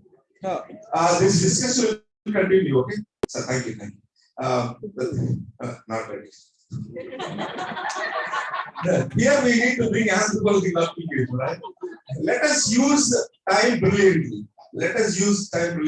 To bring all of you together, to pull the specialists like him and many other senior anthropologists together. It's a year-long efforts we have invested. Lot of time, thinking, talking, work on, networking, all those things brought this event. It's a national event. So from Punjab, from different states, North, East, Central India, many people are going to present. The thing is, this platform is intentionally created to answer questions like our students, the respected students have asked. So let us use this every minute. When you eat, when you listen to the, let us pay the 100% attention, and also note down the key ideas. And also we are recording. Everything is recorded. Will be uploaded. We have Anthropology for Humankind YouTube channel. There we have some YouTubes, and you can subscribe that channel. All these things are available. So we are creating history. We want to answer the repeated, frequently asked questions. Sir is telling, Professor Satyapal sir. No, when the questions will stop, when they find answers. Otherwise, they will keep on asking the questions, generation after generation. So applied anthropology has numerous solutions, numerous possibilities. That is what we are going to explore on this. Thank you, sir. Thank you, Professor, and students and this. Anthropology ఉద్యోగం కావాలని చెప్పేశారు professor గారు. ఈరోజు ఉద్యోగం కోసమే చదువుకుంటున్నాం. ఉద్యోగం కావాలి, తద్వారా జీవన విధానం బాగుపడుతుంది. ఉద్యోగం రాకపోతే ఆ సబ్జెక్ట్ ఎవరు జాయిన్ అవుతారు, ఆ డిపార్ట్మెంట్ ఎవరు జాయిన్ అవుతారంటే ఎవరు జాయిన్ అవుతారు. కానీ భారతదేశంలో యాంథ్రోపాలజీకి చాలా డౌన్ రేట్. యాంథ్రోపాలజీని డెవలప్ చేసినటువంటి అవకాశం ఏమీ లేదు.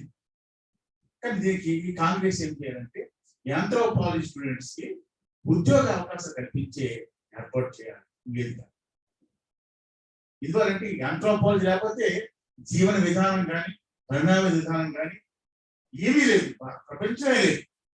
Doctor BR Ambedkar anthropology student. ఆయన యాంథ్రోపాలజీ స్టూడెంట్. అవును సార్, ఎగ్జాక్ట్లీ. ఆయన క్లియర్ చెప్పారు యాంథ్రోపాలజీ ఇంపార్టెంట్. ప్రపంచ దేశాల్లో ప్రతి దేశం, ప్రతి యూనివర్సిటీ కూడా యాంథ్రోపాలజీ డెవలప్ చేస్తుంది. కానీ మన భారతదేశం యాంథ్రోపాలజీ డెవలప్ చేస్తుంది. యాంథ్రోపాలజీ స్టూడెంట్స్ ఎందుకు జాయిన్ అవ్వట్లేదు? కారణం ఏంటంటే యాంథ్రోపాలజీ కోసం తెలియకపోతే మానవ మనుగడే లేదు. అంటే నాకు ఇంగ్లీష్ క్లియర్ మాట్లాడుతున్నాను, మీకు తెలియవచ్చు. మానవ మనుగడ లేకపోతే దేశ భవిష్యత్తే లేదు. ఈ పరిణామ క్రమంలో యాంథ్రోపాలజీని ఎందుకు డౌన్ గ్రేడ్ చేస్తుంది భారతదేశం? ప్రతిదీ కూడా ఇంటర్మీడియట్ నుంచి కూడా యాంథ్రోపాలజీ ఉండాలి. యాంథ్రోపాలజీ లేకపోతే మానవ పరిణామ క్రమం తెలియదు. ట్రైబుల్ ఎవరు, వాళ్ళు ఏం చేస్తున్నారు, పక్షులు ఏమిటి, భూమి ఏమిటి, ఈ సముద్రం ఏమిటి తెలియకపోవడం వాళ్ళకంటే ఈరోజు గ్రహం వస్తుందంటే ఆ రోజు స్నానం చేయాలి, అన్నం తినకూడదు, గర్భిణీ స్త్రీలు మాట్లాడకూడదు. ఇవన్నీ ఎందుకు వస్తున్నాయి? యాంథ్రోపాలజీ తెలియకపోవడం వల్ల. కాబట్టి కాంగ్రెస్ కి నేను అంటే మీ స్టూడెంట్స్ కాదు బయట నుంచి వచ్చారు నా సార్, ప్లీజ్ యాంథ్రోపాలజీకి భవిష్యత్తు ఉన్నటువంటి కాంగ్రెస్ చేస్తే విద్యార్థులకి దాంట్లో ఎంప్లాయ్మెంట్ అవకాశం ఉన్నట్టయితే ఇంకా ఎక్కువ భారతదేశం డెవలప్. ఇది ఎప్పుడు బాబాసాహెబ్ అంబేద్కర్ చెప్పారు. ఆయన anthropology student.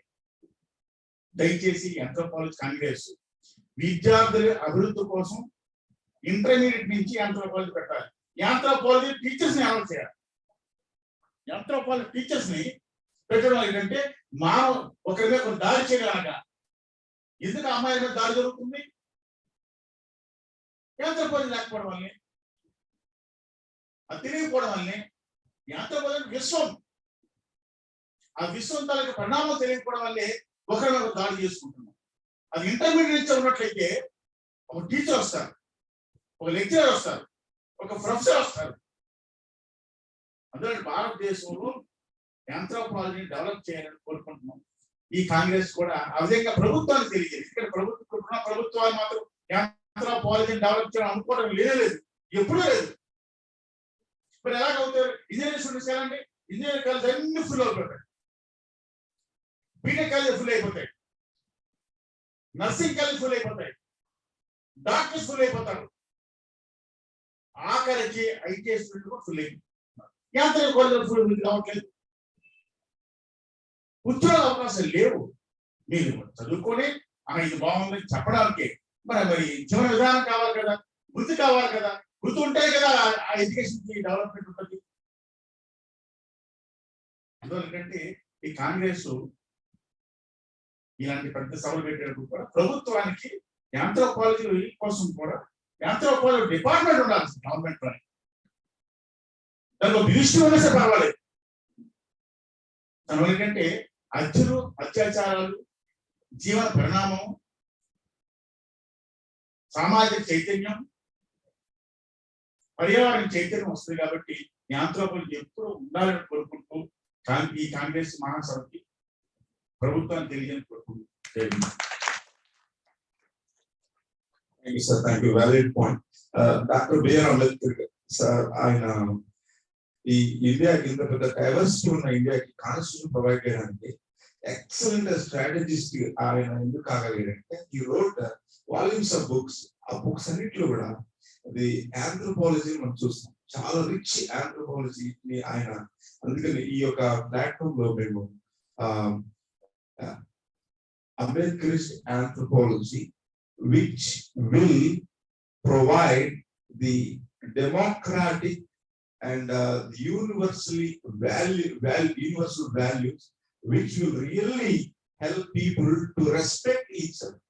Saramanarante, why one person is attacking the other person, like brutal attacks are there in the society? Because anthropology as a discipline promotes respecting the values of other culture, legitimate differences. So to respect the legitimate differences among the human beings, no two people are similar in their thought process, in their taste or preferences. So everybody is a unique human being. So in this kind of context, applied anthropology brings the tools to promote tolerance, respect for each and every culture individual. On that promoting respect for those things. So that's where the hope for the society, for the generation. So that's what he tried to say, and we are already in that process.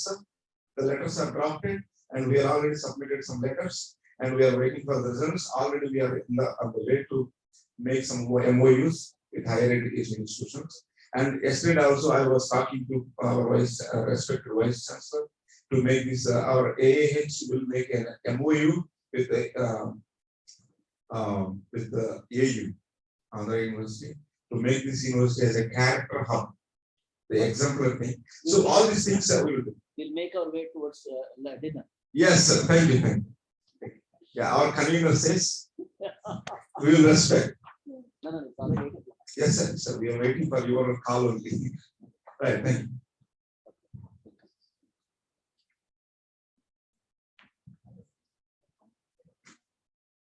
Join for dinner. Thank you all who are listening over virtual mode.